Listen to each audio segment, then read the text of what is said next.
जी test वाले में से। सर आवाज नहीं आ रही। सर आप म्यूट। और सर आप म्यूट हो आप।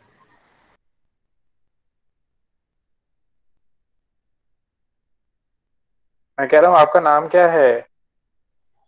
समोक्षिका। ओके, मोक्षिका। ओके ओके, चलो ठीक है। तो आपका डाउट है पिछले क्लास में आपने एक डाउट पूछा था। कौन सा डाउट था आपका?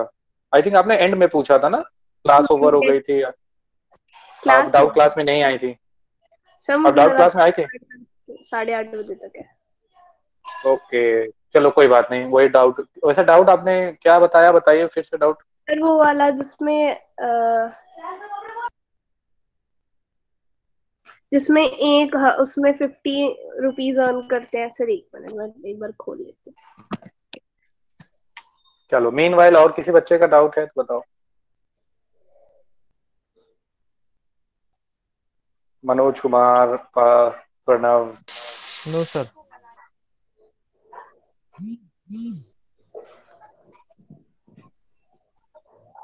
नारायण, कवेश।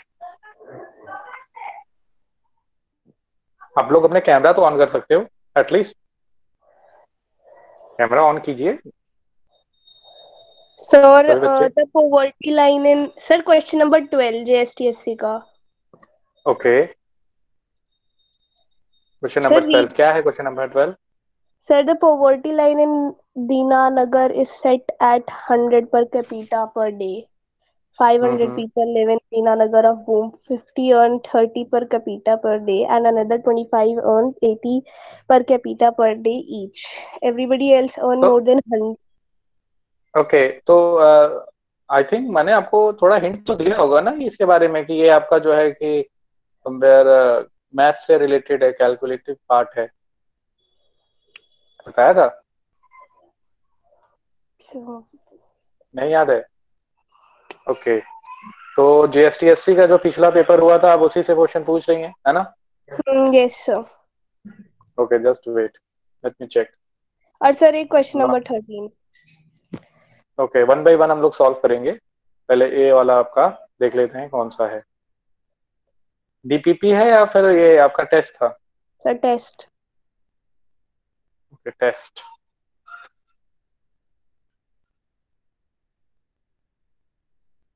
जीएसटीएससी टेस्ट। सर मैंने आपको नोट सेंड किए थे, आपको मिल गए थे? आपने नोट सेंड किए थे? अगर आपने सेंड किए तो मिले होंगे। मैंने रिवर्ट किया है। एक तो आपने भेजा था और कहा था मैं बाद में भेज दूंगी सर। नहीं सर, वो हाँ सर, फिर तो मिल गए सर। उसका लास्ट पार्ट रह गया था अफ्रीका को, जो आपने स्टार्टिंग में समझाया था ना, थोड़ा सा जो आपने थोड़ा सा कवर करा था ना अफ्रीका का, एक दो हम्म पैराग्राफ उनके नोट्स रह गए हम्म। थे बस। चलो उसके ठीक है, अलावा उसको भी भेज कंप्लीट। दो। Let me good check evening आपका। Sir. Good evening, good evening. GSTSC good evening sir. Question कहाँ पे है?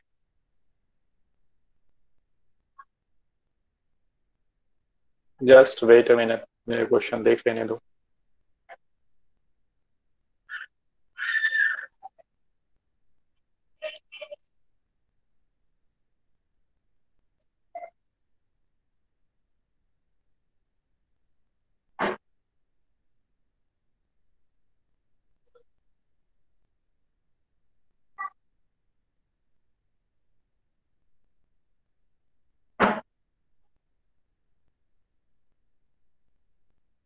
हाँ, एफटी, FT9 का क्वेश्चन है बेटा ये। Yes sir. Yes sir, 9th था। ओके, FT9 मैंने स्क्रीन शेयर किया, दिख रहा है आप सभी बच्चों को? Yes sir. Yes sir. Okay, FT9 question number कौन सा है? सर 12 तो आपने उसका मैथ में बोला था 13। 12। ये आपका आंसर आ गया था इसका? सर अभी तो आपने बोला ये बुक में मैप में है। अरे नहीं, मैंने कहा था ये मैथ्स है आपका। ओके, मतलब आपने ये जो है नहीं जाना है। सुन लीजिए फिर, बहुत इजी क्वेश्चन है। The poverty line in Dinanagar is set at 100 per capita per day. 100 रुपए हर व्यक्ति को मिलना चाहिए हर रोज। 500 पीपल लिव इन दीनानगर। 500 लोग दीनानगर में रहते हैं। कितने लोग रहते हैं? 500। ये वहां से कॉपी पेस्ट हो जाएगा? Let's see.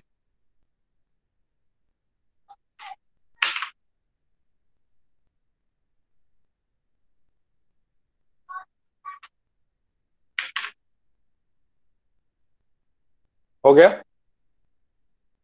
है ना? दिख रहा है क्वेश्चन सभी बच्चों को?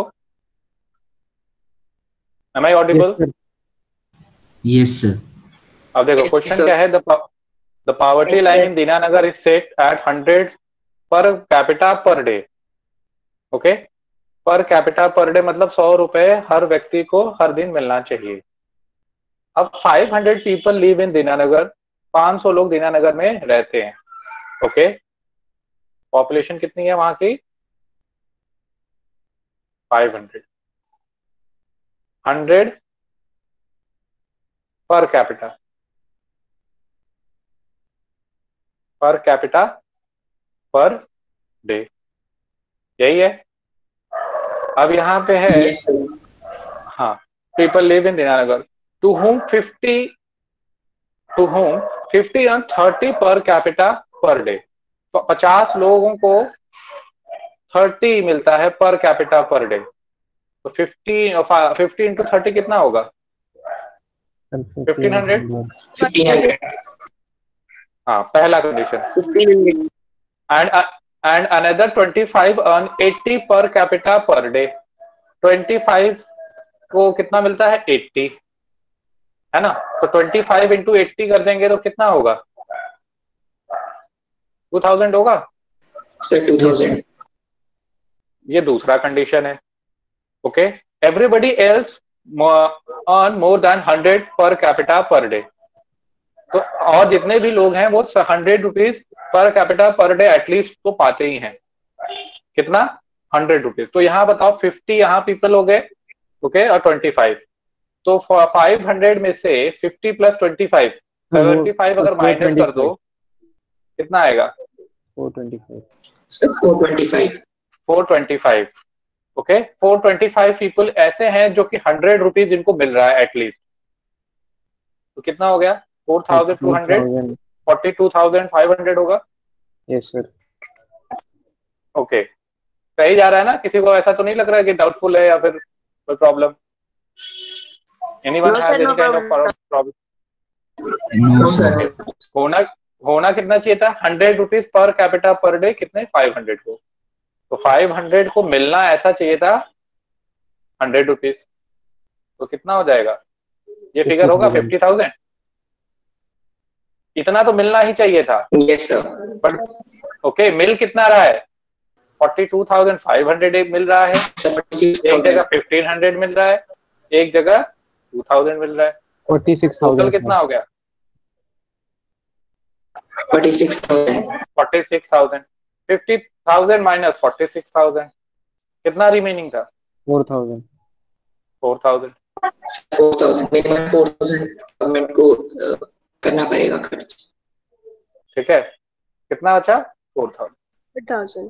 अब यही है, what is the minimum amount that the government of Dinanagar will have to spend to completely eradicate poverty. तो इनको 4,000 और करेंगे तब जाके ये कंप्लीटली क्या होगा? इरेडिकेट होगा, as per this question. Yes, sir. Okay, क्योंकि poverty line 100 per capita per day है, याद रखना। जब वो मोर देन 100 बोल रहा है तो हम यहाँ 100। तो एटलीस्ट 100 तो है, फिगर में 100 तो है।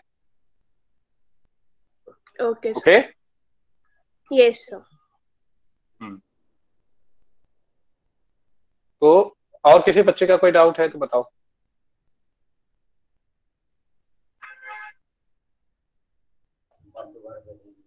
इसमें डाउट है मोक्षिका? ये वाला क्वेश्चन डाउटफुल है आपके लिए?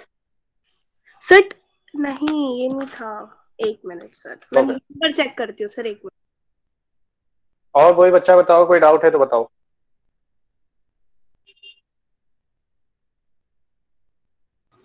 सर सेंट्रल प्लेट्यू कौन सा प्लेट्यू है? सेंट्रल प्लेट्यू कौन सा प्लेट्यू है? Peninsular plateau. Okay sir. पर सर जब सेंट्रल प्लेट्यू ऑफ महाराष्ट्र उसमें लिखा था, तो उसमें उसका जो रीजन बता रखा है वो ऐसे बता रखा है कि वहाँ लो रेनफॉल होती है। तो ये महाराष्ट्र के मतलब कौन से पार्ट को वो कर रहा है? Levered side. Okay sir. और किसी का डाउट? और कोई बच्चा जिसके पास डाउट है पूछिए, ये आपका डाउट सेशन है, only doubt I will discuss. If you have doubt you can ask. Sir sir हमने कुरुमास, कुरुबाज और जो गोलाज वाला केस पढ़ा था, उसमें हमने ये पढ़ा था कि जो वो सारे मतलब नोमैड्स थे, वो सर जो मतलब जो प्लाट्यू वाला साइड है, मतलब जहाँ पे बारिश ज्यादा होती है, जो कि कोस्टल ट्रैक में लाई करते हैं, वो लोग मैक्सिमम वहां पे रहते हैं। तो सर इसमें से गोलाज वो थे जो कि जो बफेलोज है उनको मेनली करते थे, क्योंकि सर वो हर्डर्स थे, और हर्डर्स में तो सर मेनली कैटल्स थे, और कैटल्स में मेनली वही आते हैं। और तो सर इसका मतलब ये है कि जो जो हमारे जो गोलाज वाले लोग हैं जिनके पास कैटल हैं सारे, वो साल के 12 महीने सर जो कोस्टल एरियाज वहीं पे रहते थे, क्योंकि सर इसके नेक्स्ट लाइन ऑफ बुक में लिखा हुआ है, other herds had to be shifted to the dry plateau at this time. Wait, sir page बताइए नंबर कहाँ पे? 101। Page number 101। 100 है ये, और ये यस 101 सर। है। सर बताइए फर्स्ट कौन सा? स्टैंजा की सर लास्ट 3 लाइंस में, फर्स्ट पैराग्राफ। ये yes sir. okay. Only buffaloes like swampy, wet condition of the coastal areas during the monsoon months. Other herds had to, मतलब ये भी herd ही है buffalo. Other herds had to be shifted to the dry place. जितने भी herds थे उसमें buffalo को पसंद था swampy area, आप जानते हो buffalo like हाँ यस सर। swampy area, है ना, और बाकी herds को dry region में जाना है। तो सर इसका मतलब वो 12 के 12 मंथ्स ही वहीं पे रहते थे ना, जो वाला एरिया कोस्टल एरिया, क्योंकि सर जब इनको वहां पे शिफ्ट करें तो ये ड्राई सीजन की बात कर रहे होंगे, और नहीं मानसून ड्राई, सीजन में उनको जाना है फिर। हाँ ये क्लियरली डिमार्केट नहीं किया है।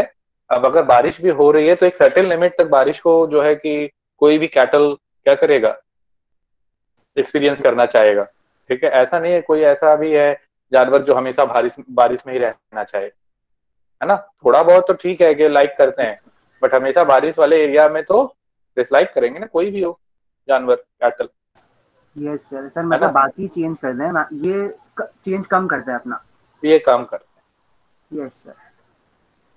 और डाउट है किसी का? सर कल आपने कहा था, पिछली क्लास में सर आपने कहा था वो लॉन्गेस्ट टनल के बारे में पता करके आने के हाँ लिए। हाँ हाँ, बताओ कौन यस सा? सर, अटल टनल है सर, ये मनाली और लाहौल और स्पीति को कनेक्ट करते हैं, और ये सर ऑल वेदर रोड है।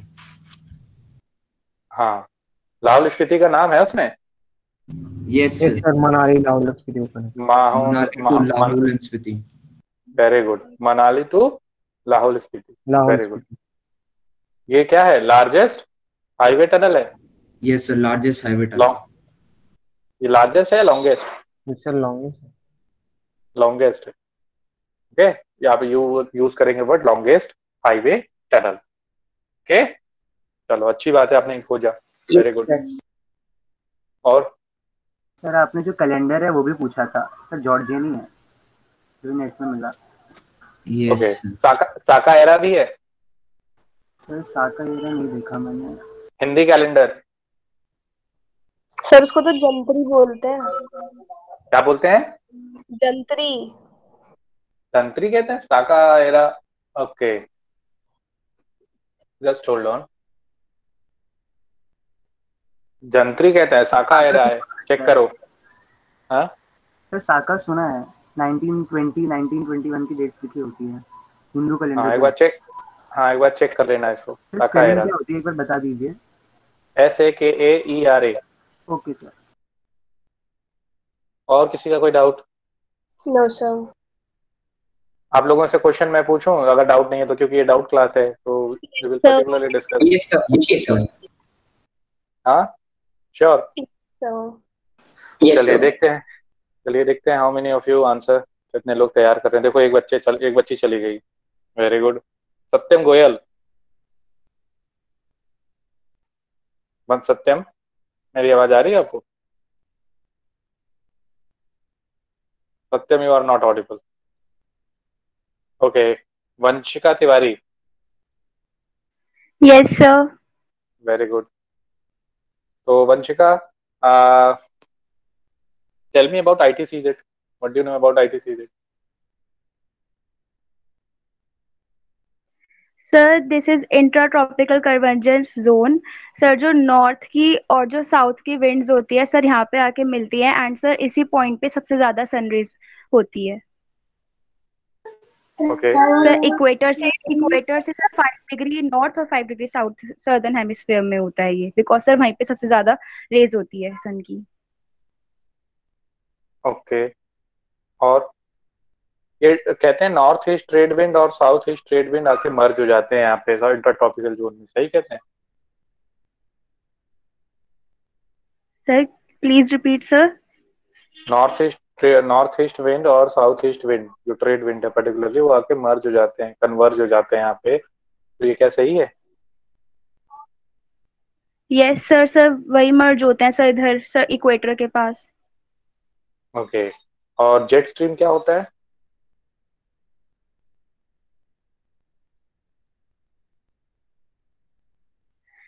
सर ये 12,000 सर ये 12,000 अबव बनता है सर।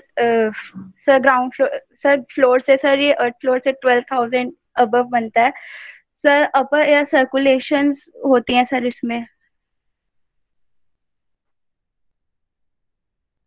हम्म, ठीक से याद नहीं लग रहा है, मुझे नहीं लग रहा कि आप ठीक से याद किए हैं। श्योर? सर जेट स्ट्रीम में सर थोड़ा सा पढ़ना था अच्छे से सर, वो नहीं पढ़ा बहुत बढ़िया तरीके से अभी। ओके। चलो एल नीनो बताओ।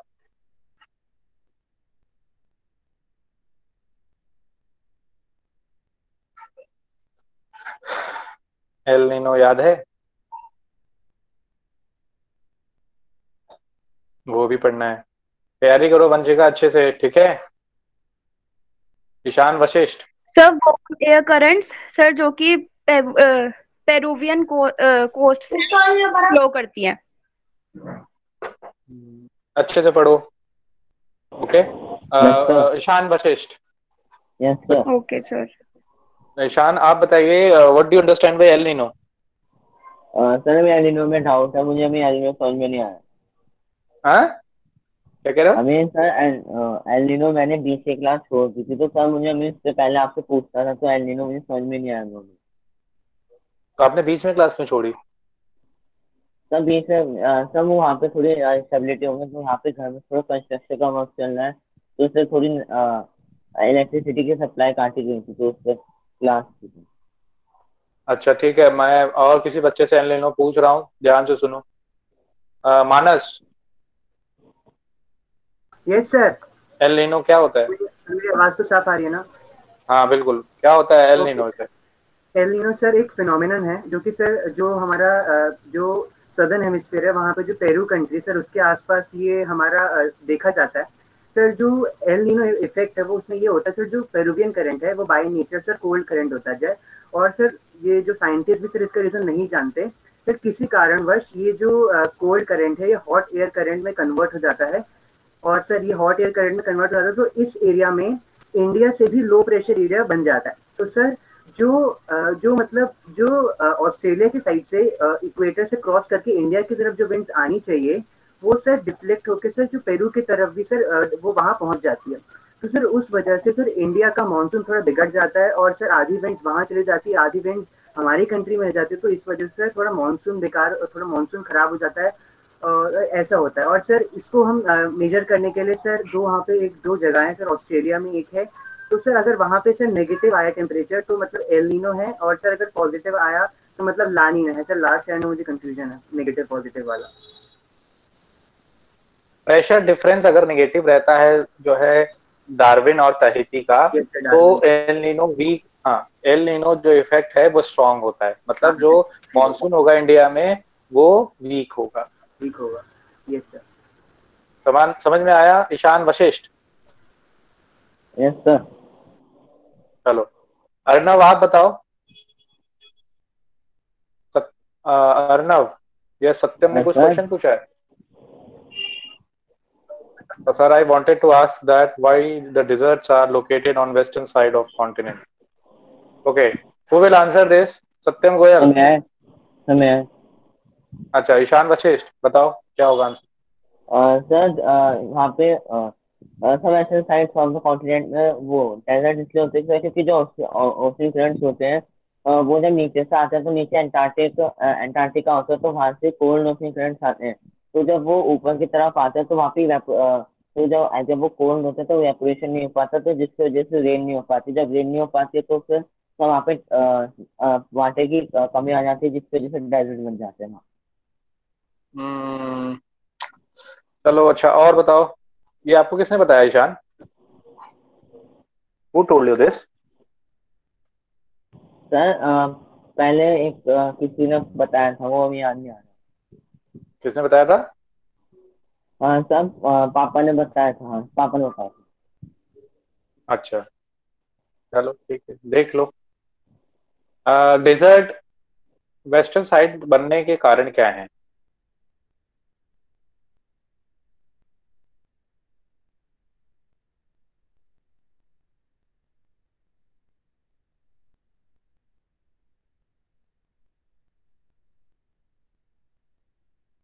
सर जेट स्ट्रीम्स भी तो रीजंस हो सकते हैं ना? देख लो, मैं बता रहा हूँ, बहुत सारे फैक्टर हैं।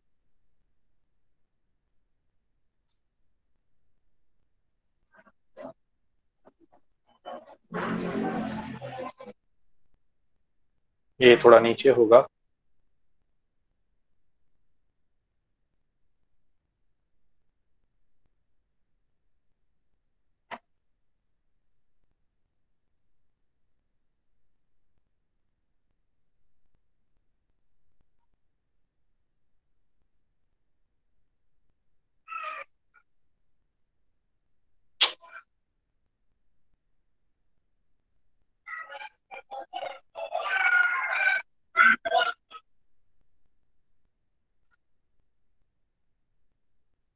ऐसे मान लेते हैं, थोड़ा और नीचे होगा हालांकि।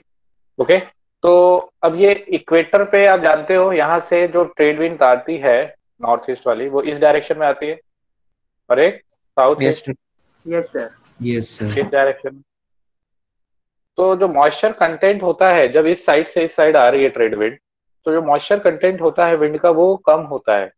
अगर मॉइस्चर कंटेंट पहले ही से, हालांकि लैंड टू लैंड अगर बह रही है तो कम होगा ही, बट अगर सी टू लैंड आ रही है तो भी अगर आप देखो तो वेस्टर्न साइड जाते जाते वो मॉइस्चर एकदम रिड्यूस हो जाता है। ओके, तो सब तो इस वजह से ये कम रेनफॉल एक्सपीरियंस करता है। अब चाहे आप यहाँ पे देख लो थार डेजर्ट, चाहे आप यहाँ पे सहारा डेजर्ट देखो, है ना, तो जो डेजर्ट है आपको ज्यादातर वेस्टर्न मार्जिन में ही मिलते हैं। एक कारण आपका ये ट्रेड विंड का डायरेक्शन है, दूसरा कारण आपका ओशन करंट है, जैसे कि अभी बताया। तो ओशन करंट क्या होता है? ओशन करंट आपके सिलेबस में है नहीं। तो जैसे जैसे ओशन जो है क्या करती है, वाटर मूव करता है from one place to another, उसके करंट का जो टेम्परेचर है वो भी वेरी करता है, हॉट से कोल्ड फिर फर्दर हॉट। तो ओशन करंट भी रिस्पॉन्सिबल होता है टेम्परेचर जो है डिजर्ट के बनाने में। और आपको बता दूं, continent of desert, which country is known as, और which continent is known as continent of desert? Africa. Africa. Sir Africa. चलो कॉन्टिनेंट ऑफ डेजर्ट को आप बताओ, ऑफिस से बताओ कॉन्टिनेंट ऑफ थर्स्ट। ये दोनों का आंसर फटाफट बताओ, फटाफट इन दोनों का आंसर बताओ। कॉन्टिनेंट ऑफ सेकंड में क्या है? थर्स्ट। सर आपने क्या लिखा? फर्स्ट। ओके, फटाफट 2 मिनट लो, आंसर बताओ। सर मतलब नेट से देख के बताना है कि आपका, मैंने आपसे ये नहीं कहा, मैंने कहा आंसर बताओ 2 मिनट के अंदर। किसने? Continent of desert and continent of thirst. Arnav जानते हो? हाँ चलो, हाँ कौन बता रहा है? Sir sir Antarctica. Continent of thirst Australia. Australia. Continent of thirst sir Australia. Australia, क्योंकि सर यस यहाँ सर पे ऑस्ट्रेलिया। रिसीव होती है ऑस्ट्रेलिया में, इसलिए। यस, कॉन्टिनेंट ऑफ थर्स्ट आपका क्या होगा? ऑस्ट्रेलिया होगा। Very good. ठीक है, यहाँ पे डिजर्ट आपको ज्यादा मिल जाएंगे वेस्टर्न साइड में, ईस्टर्न साइड जाओगे तो थोड़ा उसमें रिड्यूस होने लगते हैं। लिख लो कहीं पे इसको। सर हाँ सर जो वो मैंने रीजन बोलो। बताया था वो ठीक था, वो गलत था? कौन सा? हाँ जो डेजर्ट वाला। हाँ, एक रीजन वो भी है ओशन करंट का। देखो मल्टीपल रीजन है। मैंने एक ट्रेड विंड का रीजन बताया, एक ओशन करंट के जो है वार्म एंड कोल्ड होने का भी एक रीजन है। तो वेस्टर्न साइड में ज्यादातर आपको वार्म करंट मिलते हैं, अप फेलिंग ऑफ वाटर होता है ना। तो डेजर्ट के बनने में कहीं ना कहीं ओशन करंट का भी रोल होता है। समझ में आया? ओके आपने एक पॉइंट बताया है। सर आपने सर स्क्रीन शेयरिंग वो कर दी स्टॉप। स्क्रीन शेयर नहीं हो रहा है? यस सर, हो रहा है। सर सर अब नो स्टॉप सर हो नहीं गया। हो रहा। सर अब नहीं हो रहा। सर नहीं हो रहा। सर हो रही है स्क्रीन शेयर। देखो बच्चे कह तो रहे हैं हो रही है। सर नो सर, सिर्फ आपकी नहीं हो वीडियो रहा, चालू स्क्रीन में है नहीं वो। हो रही। सर आपकी वीडियो ही है। ओके, और किसी का कोई डाउट है?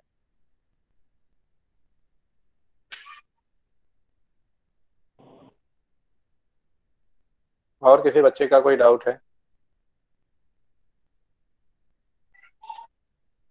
सर आपने कौन डेजर्ट क्या बताया था? सर कहाँ शेयर कर रहे हैं आप स्क्रीन? आपकी 3 आईडी है क्या? सर दो हमारी आईडी हैं स्क्रीन बेटा। शेयर हो रही है। सर आप सर आ गई मतलब सर। स्क्रीन, मतलब दूसरी आईडी दिख तो रही है सर, पर उसमें कुछ स्क्रीन शेयर नहीं हो रखी सर। देखो ये 2 आईडी होगी। सर सर आ एक स्क्रीन गई। शेयर हो ये नहीं सर रहा। अब विजिबल है। सर आ गई। चलो, तो आप लोग ये खोज के लाइए, ठीक है, नंबर ऑफ डिजर्ट्स किसमें ज्यादा पाए सर जाते आ हैं। गई। Continent of desert and continent of thirst तो आपने बता ही दिया, ऑस्ट्रेलिया। ओके, तो अब हम लोग स्टार्ट करते हैं। ऑलमोस्ट आई थिंक डाउट सभी के कंप्लीट हो गए हैं। सर हाँ, यस सर। वो एक बार नजर ऑसिलेशंस बता दीजिए। कौन सा? वो ऑसिल ऑसिलेशन मैंने पिछली क्लास में बताया था। आप नहीं थे पिछली क्लास में? डाउट में ही बताया था मैंने। सर नहीं था दोस्तों, आपको रीजन बताया था मैंने। डाउट में भी नहीं थे। सडन ऑसिलेशन,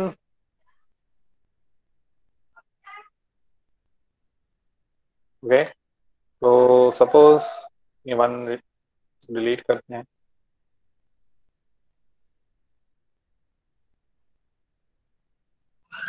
समवेयर आप यही मानना, south north America, south America है। पेरू करंट, ओके, ये कोल्ड करंट होता है। यहाँ पे जो करंट है हमबोल्ड करंट भी कहते हैं, पेरू करंट या हमबोल्ड करंट। ओके, ये क्या होता है? कोल्ड होता है। बट इन्हीं कारणों से ये किसमें चेंज हो जाता है? वार्म हॉट में। कर। हॉट कहो या वार्म कहो, वार्म करंट चलो कहते हैं। ओके, तो जब ये चेंज हो जाता है तो यहाँ पे low sir pressure warm area क्यों होता है? क्या? सर वार्म करंट वो चेंज क्यों होता है? Global warming. अब इसमें जो साइंटिस्ट कहते हैं वो मानते हैं it is due to global warming. Actually the purpose no one is clear about this, but scientist used to say that it is due to global warming, है ना।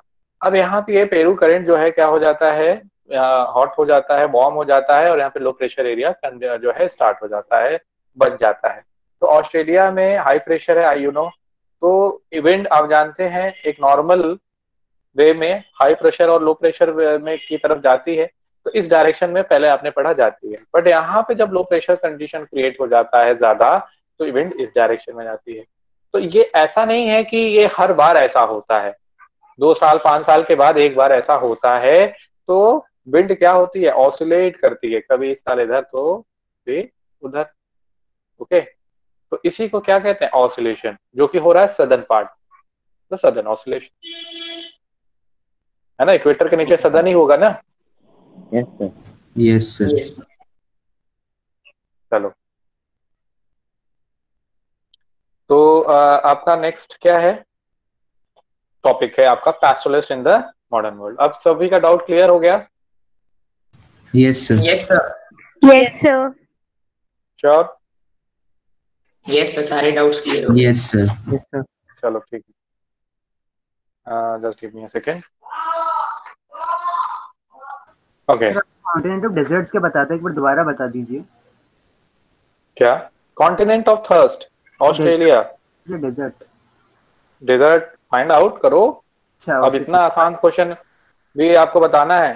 सर। अंटार्कटिका तो नहीं है? फाइंड करके बताइएगा। Okay sir. ओके, चुंबक भी ले जाओ।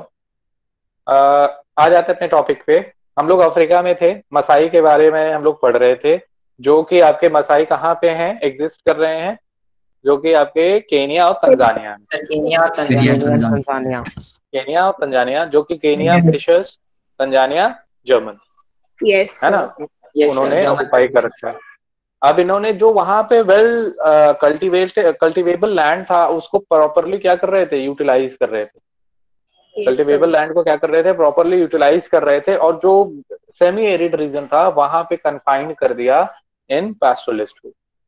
अब ये पैस्टोरलिस्ट जब कन्फाइंड हो गए एक सेमी एरिड में रीजन में, तो इनके पास जो है प्रॉब्लम इनकी बढ़ने लगी।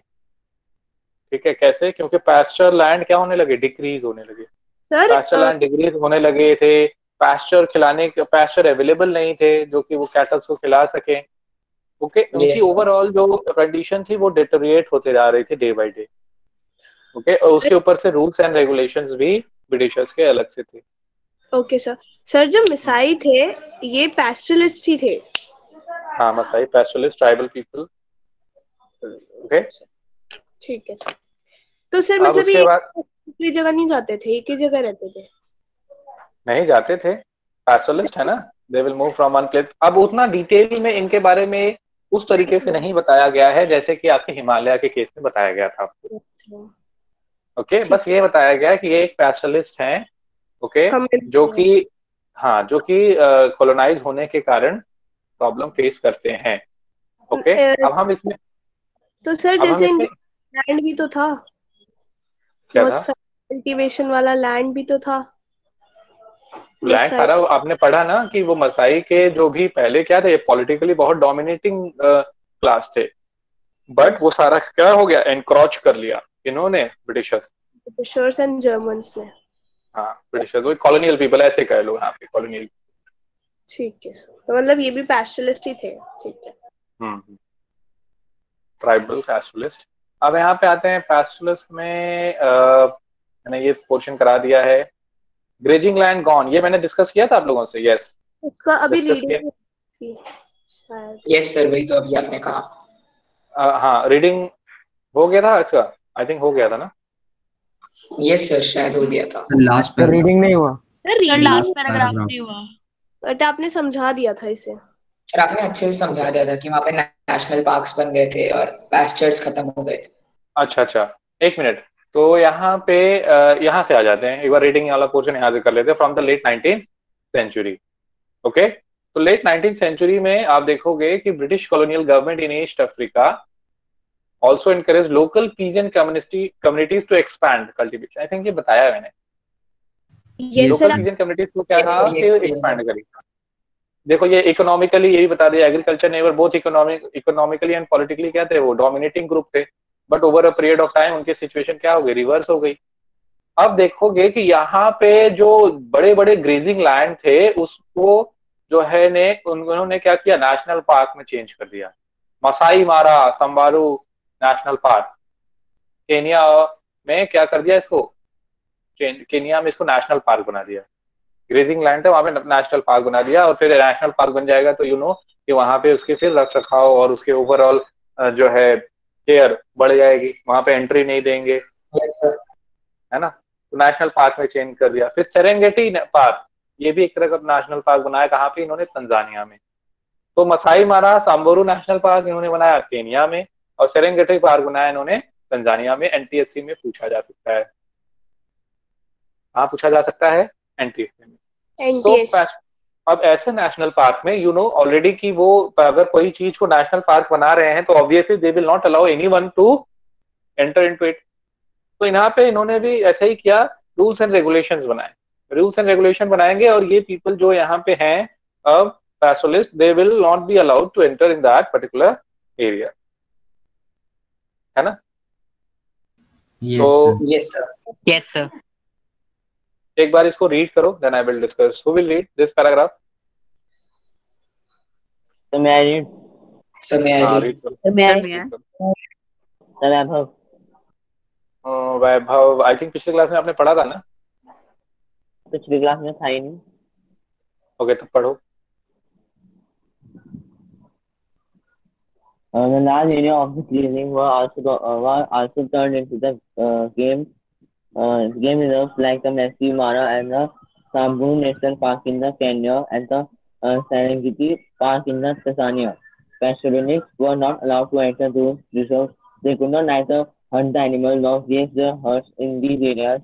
Very often these reserves were in the area that had traditionally been regular grazing grounds for the Masai herd. The Serengeti National Park, for the instance, was created over the 40,760 kilometers of the Masai grazing belt. तो Serengeti national park जो बना था वो 14,760 kilometre में बनाया गया था। Masai grazing land जो था उसी में से निकालकर उन्होंने सेरेंगेटी नेशनल पार्क बना दिया। तो ऑब्वियसली अगर यहाँ पे ग्रेजिंग लैंड रिड्यूस हो रहे हैं तो मतलब पैस्चर्स रिड्यूस होंगे। जब पैस्चर रिड्यूस होंगे तो ओवरऑल जो हार्डशिप है वो पैस्टोरलिस्ट की इंक्रीज हो गई। समझ में आई ये बात? सर गेम रिजर्व्स का मतलब क्या होगा सर? रिजर्व्स ही या कुछ और? गेम रिजर्व्स मतलब कि ओवरऑल उसको रिजर्व करके वहां पे डिफरेंट एनिमल्स को जैसे नेशनल पार्क में किया जाता है वही बताया जा रहा है गेम रिजर्व, है ना? Okay sir. National park. और पहले तो क्या होता था, थोड़े बहुत वो बुल फाइट वगैरह भी होते थे, तो इस तरीके की चीजें भी देखी जाती थी, है ना? एनिमल्स की फाइट वगैरह, गेम वगैरह करना। Okay sir. अब आते हैं, ऑब्वियसली अभी इससे क्या कंक्लूजन निकलेगा? कंक्लूजन ये निकलेगा कि the loss of the finest grazing land and water resources created pressure on the small area of land that Maasai were confined with इट। Continuous grazing within a small area inevitably meant a deterioration of the quality of pasture. Fodder was always in short supply. Feeding the cattle became a persistent problem. Obviously कई बार से discuss कर रहे हैं हम लोगों ने, India के भी केस में वही पढ़ा, अफ्रीका में भी वही देख रहे हैं। जब जगह कम हो जाएगा तो ये सारी प्रॉब्लम आएगी कि नहीं आएगी? Yes sir. Yes sir. Yes sir. आएगी ना? किसी बच्चे को डाउट है यहाँ तक? No sir. Okay, no sir. अब देखो the border are closed. Border क्या है? क्लोज्ड। अब इसमें क्या देखोगे, वहां पे जैसे रूल्स एंड रेगुलेशन उन्होंने बनाया था, यहाँ पे भी रूल्स एंड रेगुलेशन बनाएंगे, और यहाँ पे भी फिर परमिट वगैरह के देखोगे कुछ चीजें यहाँ पे भी लाई जाएंगी लाइमलाइट में। किस तरीके से यहाँ पे करते हैं रीड करो तो मैं बताता हूँ। अर्नव आप पढ़िए। Yes sir. The borders are closed. In the 19th century, African pastoralists. Yes. Sir अभी सर रीडिंग हुई है ना सर, बस मैं 2 मिनट के लिए लीव हो गई थी सर, नेटवर्क कनेक्शन थोड़ा स्लो हो गया था। हाँ थोड़ा सा 2-3 लाइन मैंने पढ़ाया, एक बार चेक कर लेना lecture recording. Okay sir. Yes sir. Okay sir. Yes sir. In the 19th century, African pastoralists could move over vast areas in search of pastures. When the pastures were exhausted in the place, they moved to a different area to graze their cattle. From the late 19th century, the colonial government began imposing various restrictions on their mobility. Like the Maasai, other pastoral groups were also forced to live within the confines of special reserves. The boundaries of these reserves became the limits within which they could now move. They were not allowed to move out with their stock without special permits, and it was difficult to get permits without trouble and harassment. Those found guilty of disobeying the rules Underline were करो punished. Yes, sir. Pastoralists were also not allowed to enter the markets in white areas. In many regions, they were prohibited from participating in any form of trade. White settlers and wait yes sir, ये constitutional design में कुछ पढ़ा है ऐसे? yes sir, yes sir. हाँ sir South Africa में yes जो sir. segregation उन्होंने किया था सर एकदम उस place अपार्थाइड, पे apartheid से। सर बिल्कुल। अब देखो अपार्थाइड। यहाँ पे भी, हाँ बिल्कुल, अभी अफ्रीका में ही है ना, केनिया अफ्रीका में ही है, तंजानिया भी अफ्रीका में, Yes है ना? sir, चलो अब देखो, और ये जो ऊपर आपने पढ़ा, क्या ये इन्होंने आपने इंडिया के भी केस में पढ़ा है ऐसा कुछ? Yes sir. yes sir, वही सेम रहेगा। सर सेम है ना? ट्रेसपासर्स आर पनिश्ड। Yes sir. हाँ चलो sir कंटिन्यू। continue करूं? White settlers and European colonists saw pastoralists as dangerous and savage, people with whom all contact had to be minimized. Cutting off all links was, however, never really possible because white colonists had to depend on black labor to bore mines and build roads and towns. The new territorial boundaries and restrictions imposed on them suddenly changed Okay, the lives wait. of pastoralists. So Yes. I also taught you कि there used to be in constitutional design itself, south Africa में ही बता दिया था मैंने कि what these European people, colonial people, they were following system of segregation, but not entirely. Everything means nearly everything was divided among them, between them, but not wholly because of या फिर odd kind of job ये कौन करेगा? They need people who can do odd kind of job. They need laborers to whom there also you studied that they used to give out permits. Here also you are finding out that they are giving out permits to them. समझ में आ रही है बात? Link कर पा रहे हो वहां से यहाँ? Yes. Yes sir. चलो continue. Yes, sir. The new territorial boundaries and restrictions imposed on them suddenly changed the lives of pastoralists. This adversely affected both their pastoral and trading activities. Earlier, pastoralists not only looked after animal herds, but traded in various products. The restrictions under colonial rule did not entirely stop their trading activities, but they were now subject to various restrictions. So trading activities though continued, but there was some rules and regulation which they need to follow. Trading activity खत्म नहीं हुई, but वो regulate होने लगी। Okay sir. Okay, अब जब regulate होगी, अब कैटल्स भी आपके जो है डाई कर रहे हैं without pastures, as well as trade में भी प्रॉब्लम, तो ओवरऑल प्रॉब्लम इंक्रीज होगा इनका पैस्टरलिस्ट का। okay? सर अभी भी तो ऐसी वो बनते हैं ना नेशनल एरियाज जहाँ पे किसी भी एनिमल को पकड़ना बंद होता है, तो सर वो अब क्यों सही है और उस टाइम क्यों गलत था? क्या? अच्छा, वहां पे जो नेशनल पार्क उस समय जो बनाया था, आप पूछ रहे हो अभी भी बनते हैं नेशनल पार्क और उस समय बने थे, तो आज के डेट में हम लोग अगर बायोस्फीयर बना रहे हैं, नेशनल पार्क बना रहे हैं, वाइल्ड लाइफ सेंचुरीज बना रहे हैं, तो हम कहीं ना कहीं उनके हैबिटेट को प्रोटेक्ट करने की कोशिश कर रहे हैं, क्योंकि हम लोगों ने रेड डेटा बुक के बारे में भी पढ़ा है, certain animals had now become extinct, particularly India में 1952 में ही बता दिया गया था चीता एक्सटिंक्ट है ना इंडिया से। तो अब हमें क्या करना है, वाइल्ड लाइफ को सेव करना है, नेचुरल वेजिटेशन को सेव करना है, वाइल्ड लाइफ को सेव करना है। तो in order to do that we need some kind of protections for them, we need to build up habitat for them, we need to preserve habitat of these animals and for the vegetation. जैसे अब passengers की life यहाँ पे सफर कर रही है, तो पे आदिवासी की भी लाइफ उससे सफर कर रही है, वो तो वो कि हमने चैप्टर में पढ़ा था। फिर इसका सॉल्यूशन क्या है? मतलब सर कहीं ना कहीं आदिवासी का हैबिटेट छीना जाता है ना, कि उसे पर्टिकुलरली एनिमल्स के लिए रिजर्व करने के लिए या बर्ड्स के लिए रिजर्व करने के लिए। तो देखो आदिवासी शेड्यूल्ड ट्राइब्स वही आप है जब जो कह रहे हैं, तो शेड्यूल्ड ट्राइब्स जंगलों में रहना पसंद करते हैं, क्योंकि उनको लगता है कि उनका जो है पूरी रिक्वायरमेंट, पूरे नीड्स जंगल फुलफिल कर देता है ना, फॉरेस्ट फुलफिल कर देता है, तो they don't want to come outside. और गवर्नमेंट को क्या चाहिए, गवर्नमेंट को चाहिए कि इस जंगल से निकले, ताकि इस जंगल से हम एक्सप्लोर कर सकें क्या रिसोर्सेज, क्या एक्सप्लोर कर सकें रिसोर्सेज, कैसे resources, different kind of resources, है ना। तो इस शेड्यूल्ड ट्राइब्स को कहते हैं come here we will give you reservation, क्या देंगे, रिजर्वेशन, ठीक है, for in job as well as in education.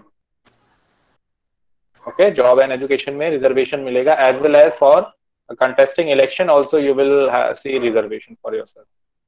तो दैट्स व्हाई दे, और इसके अलावा गवर्नमेंट का ये कहना है कि सोशली, इकोनॉमिकली और एजुकेशनली ये बैकवर्ड है ना। तो इसी वजह से, समझ में आया? यस सर, एसीडीसी क्लियर है? कोई बच्चा कुछ कह रहा है इसमें? Sir, scheduled tribes are still present in the world except Andaman and Nicobar. Yes, scheduled tribe तो अभी भी हैं, अंडमान निकोबार में भी हैं, बट ट्राइबल पीपल तो आपके यहाँ मध्य प्रदेश में भी मिल जाएंगे आपको, जो है कि आपको मिल जाएंगे, आंध्र प्रदेश में भी मिल जाएंगे, है ना। नक्सल्स, कहीं ना कहीं आप जानते हो, नाम सुना होगा, ट्राइबल पीपल है, ठीक है, ऐसा नहीं है। नक्सल तो चलो वो हो गए कि जो एकदम ही इनके विरोध में आ गए गवर्नमेंट के, कहते हैं कि आपको कौन हक दिया कि आप यहाँ पे आके सारा चीज ये सब एक्सप्लोर कर रहे हो, नेचर का है ये, तो हम लोग रहते हैं, हमारा है, आप कौन हो?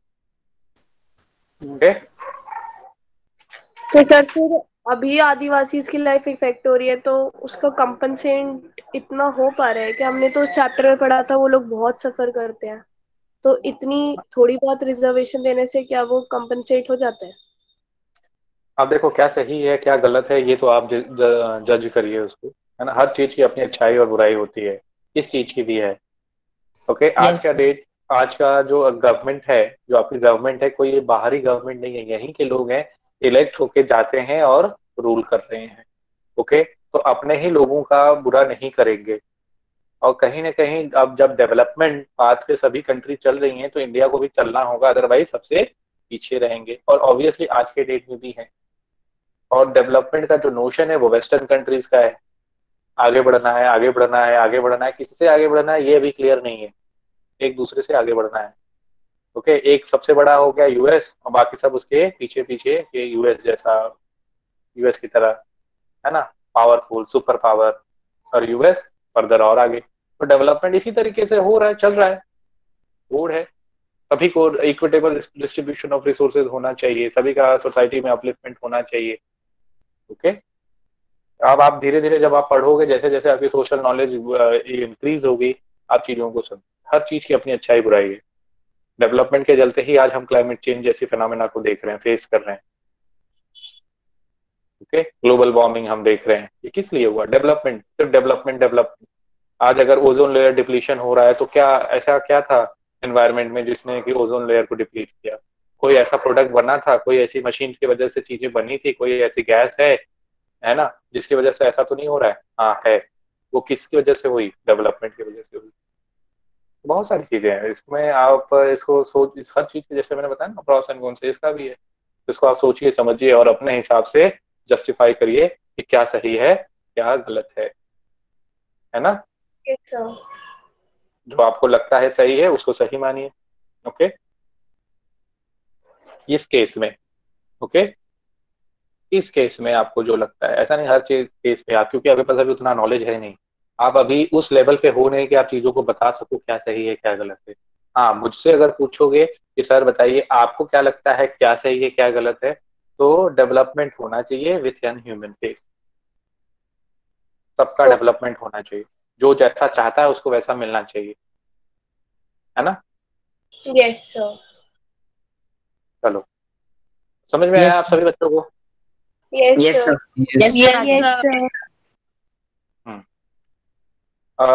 व्हेन पैस्चर ड्राई, अब जब पैस्चर ड्राई हो जाता है तब क्या होता है? अब कौन पढ़ेगा? वो विल रीड। सब में आई मुक्षिका। मोक्षिका, आपने पिछली क्लास में पढ़ा था, कोई ऐसा बच्चा जो नहीं पढ़ पा रहा है? मैं नाम नहीं जानता हूँ, कभी बुला नहीं पाता हूँ, क्योंकि अब ऑनलाइन में है, तो जो बच्चे इंटरेक्ट करते हैं वही रीड कर पाते हैं। कोई ऐसा बच्चा भी है जो ऐसा लगता है जिसको कि सर मुझे नहीं बात कर रहे हैं या फिर कुछ? देखो, मैं सभी को तो नहीं जान रहा हूँ, है ना, मैं नहीं देख पाता हूँ, तो आपकी जो अंदर है, अगर आप पढ़ना चाहते हो तो आप मुझे बताया करिए, सर मुझे पढ़ने का मन है। कौन पढ़ेगा?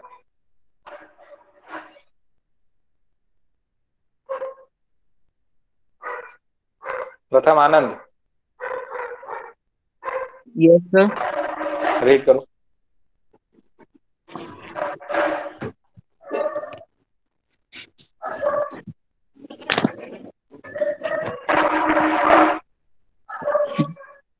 Droughts affect the life of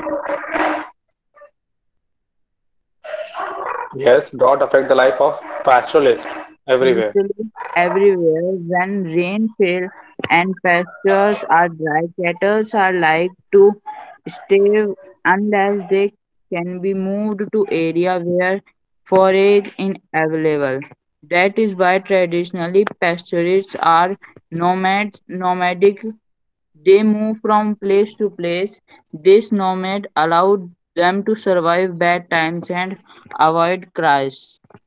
crisis. But तो अब देखो यहाँ पे अभी आपने पढ़ लिया है, तो इस चीज को बार बार रिपीट करना आई थिंक थोड़ा लॉजिकल नहीं है, बट फिर भी यहाँ पे ड्राई हुआ तो यहाँ चले गए, यहाँ ग्रीनरी है।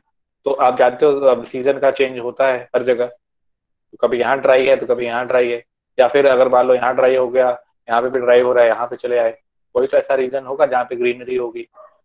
और हमेशा किसी किसी एक पर्टिकुलर जगह पे हमेशा ड्राईनेस नहीं रहता है ना। पैस्चर्स तो देखो अपने यहाँ क्या होते हैं, ग्रो कर जाते हैं।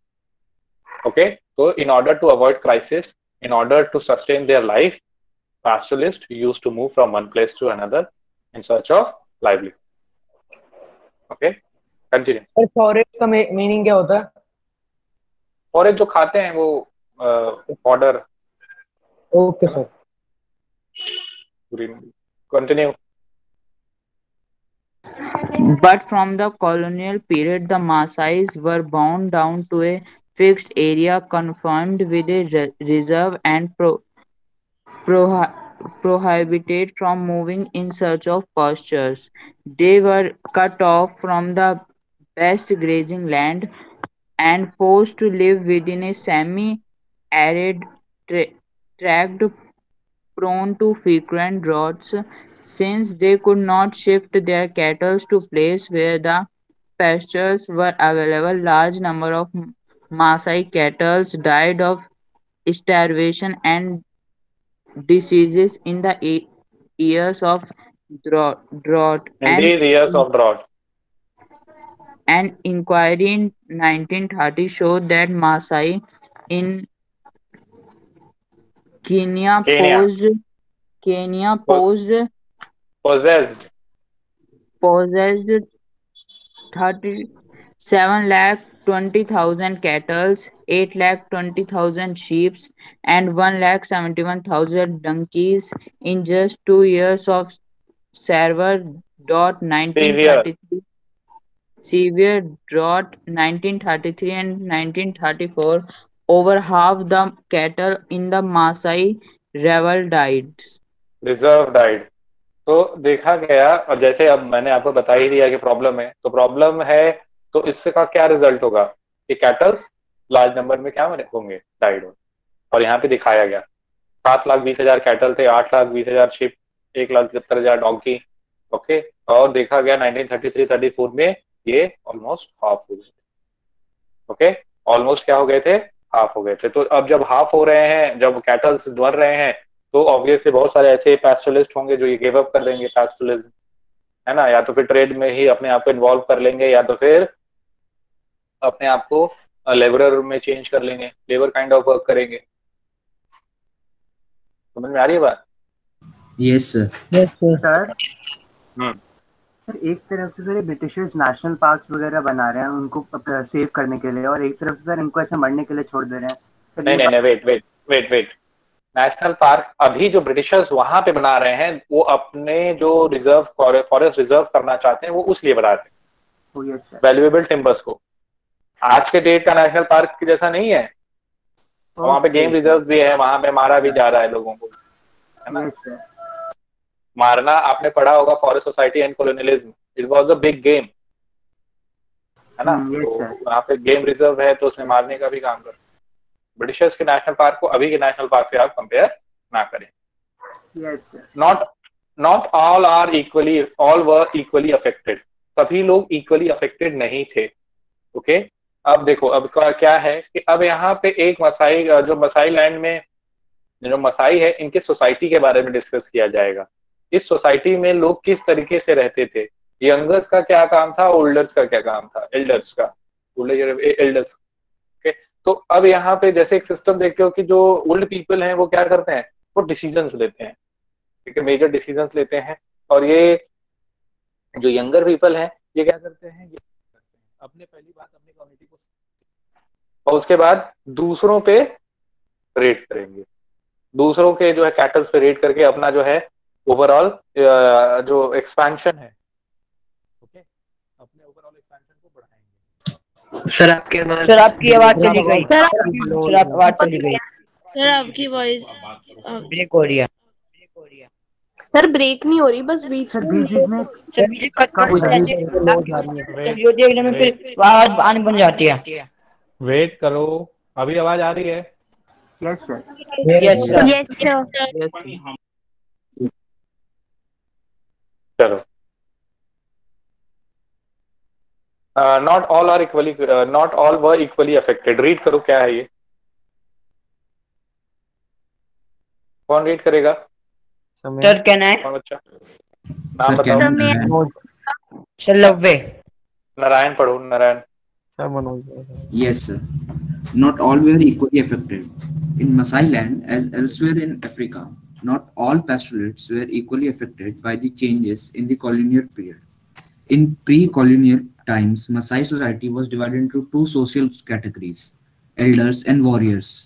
The elders formed the ruling group. Underline करो। The elders formed the ruling group and met in periodic councils to decide on the affairs of the community and settle disputes.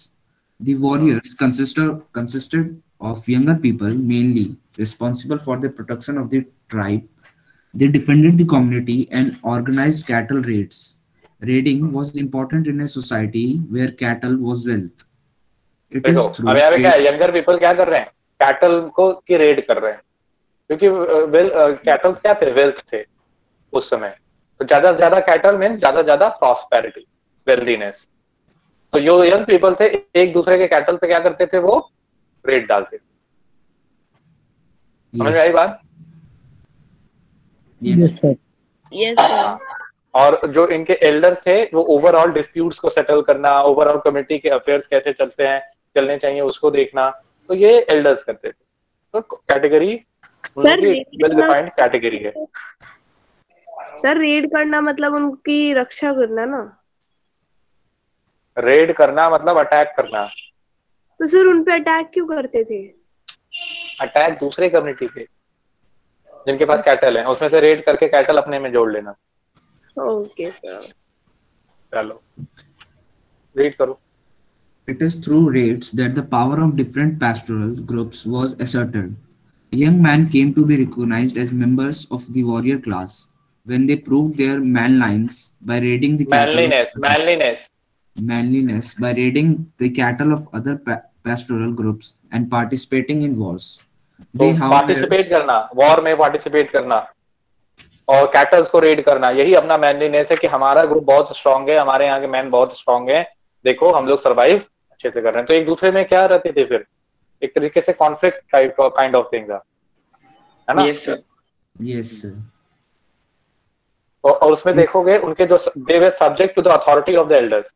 Elders जैसा करते थे, जैसा कहते थे वो वैसा ही करते थे। ऐसा नहीं है कि सब कुछ अपने मन से ही करते थे, कभी भी किसी पे रेड कर दिया। Okay Yes. सर आप एक बार रिपीट कर सकते हैं जो आपने कहा, सुनाई नहीं थी। मैंने कहा जो मसाई हैं, ओके, यहाँ पे दो ग्रुप में हैं, आपके एल्डर्स और दूसरा है आपके वॉरियर्स। दे आर सब्जेक्ट, ठीक है, warriors were subject to elders. Okay, ये क्या करते थे, रेड करते थे। इनका मेन काम क्या था, रेड का था, और to prove their manliness, to prove their manliness.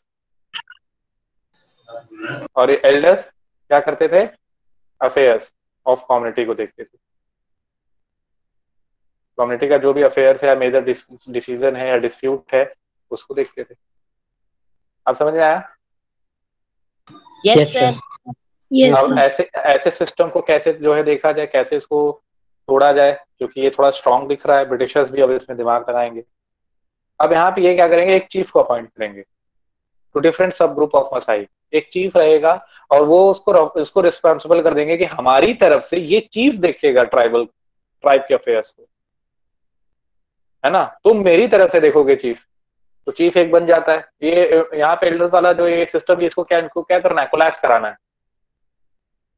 और उन्होंने कहा कि चीफ आपको ये करना है कि रेडिंग और वॉरफेयर को आपको रोकना है, ठीक है, ट्रेडिंग और वॉरफेयर को रोकना है। और जैसे ही ये ट्रेडिंग ट्रेडिंग कह रहा हूं मैं, रेडिंग और वॉरफेयर को रोकना है, और जैसे ही इन्होंने ये कहा रेडिंग और वॉरफेयर को रोकना है, तो कहीं ना कहीं जो उनके ट्रेडिशनल राइट्स थे मसाई के, वो क्या हो गए, कॉम्प्रोमाइज हो गए, अफेक्टेड हो गए।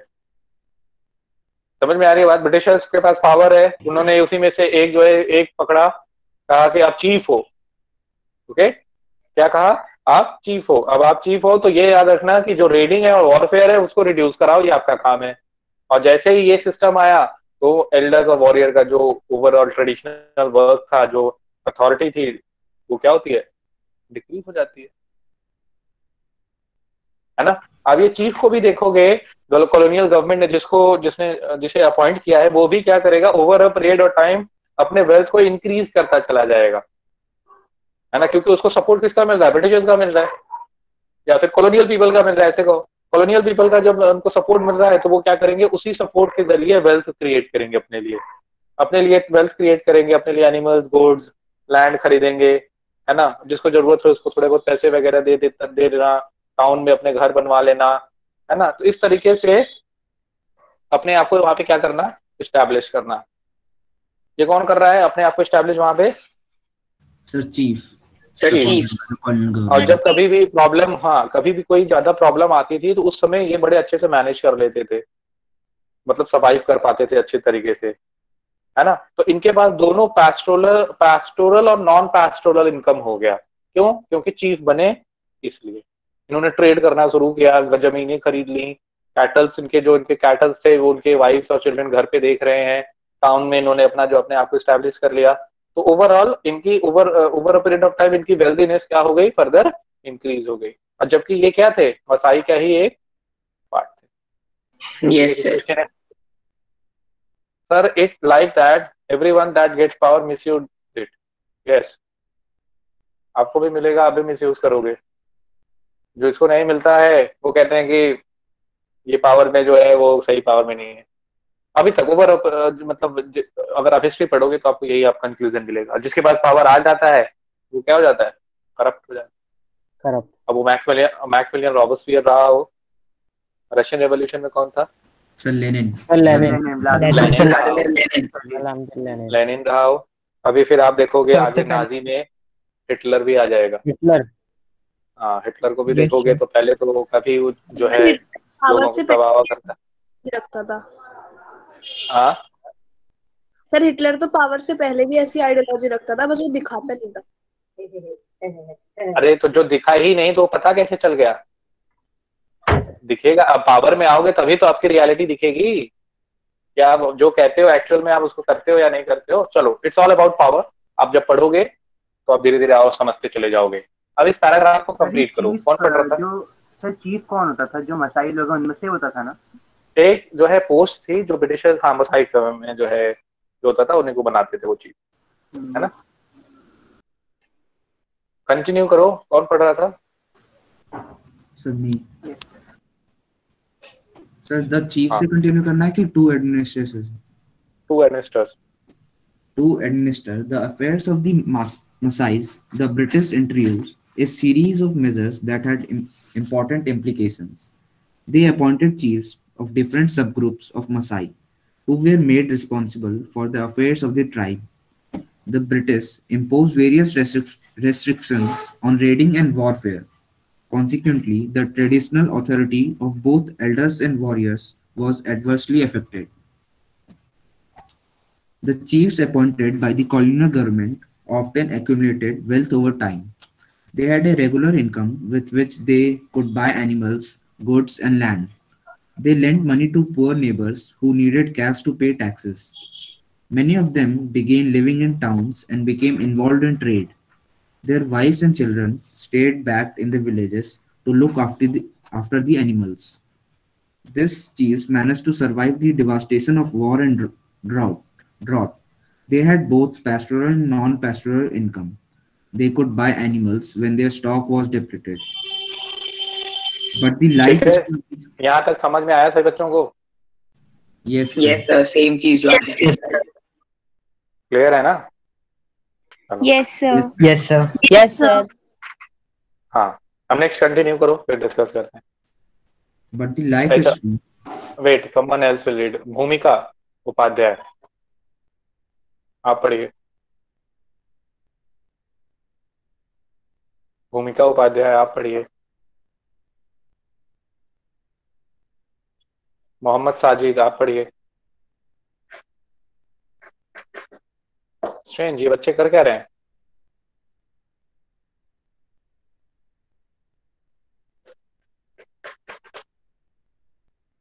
युक्ति क्लास में है?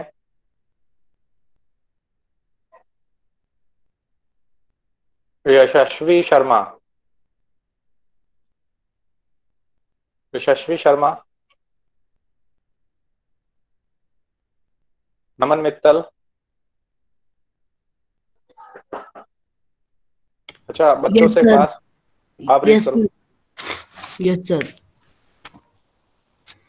But the अच्छा, life, बच्चों से अगर क्लास लेफ्ट करवानी हो तो उनसे कुछ पूछ लो. sir, पढ़ूं? हाँ, पढ़ो. But the life history of the poor pastoralists who depended only on their livestock was different. Most often, they did not have the resources to tide over bad time. In times of war and famine, they lost nearly everything. They had to go wait looking. Wait wait, आपने Yes, ये पढ़ा है? Yes, sir. Yes, sir. yes, sir. Yes, sir. है ना? तो ये obviously पहले से पुअर है, और फेमाइन आ गया तो सब कुछ खत्म. Yes, sir. सर डिजास्टर के टाइम में सबसे ज्यादा probability. The probability of getting बिल्कुल. more adversely affected when bad times come for everybody. Yes, आगे. they had to go looking for work in the towns. Some had out a living as charcoal burners, other did odd jobs. The lucky could get more regular work in road or इसका क्या building. मतलब होता है? एक doubt का क्या मतलब होता है?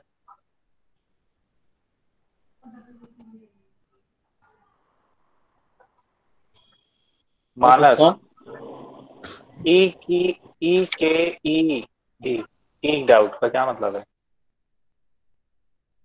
सर एक डाउट मानस, बाहर निकालना, फिर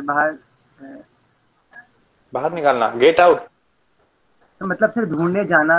ईद सम ईक डाउट सर, काम मैं हाँ, So, इसका बताओ मतलब मनोज. हो सकता है क्या? हाँ, हाँ, बताओ ईशान. तो किसी सप्लाई को लंबा यूज करना, किसी सप्लाई का लॉन्ग टर्म यूज करना. ओके, और नारायण.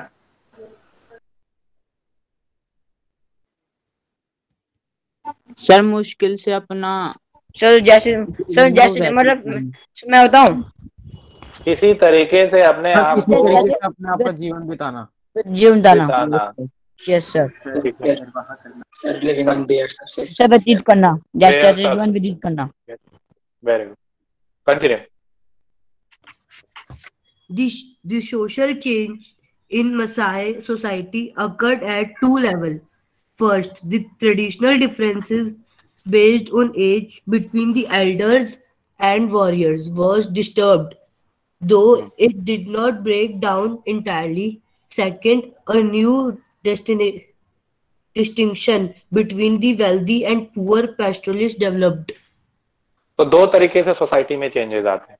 जो ओवरऑल ट्रेडिशनल वे था सोसाइटी का, वो डिस्टर्ब हो जाता है. हालांकि पूरी तरीके से खत्म ये नहीं कर पाए थे, बट वो ब्रेक हो गया था, है ना?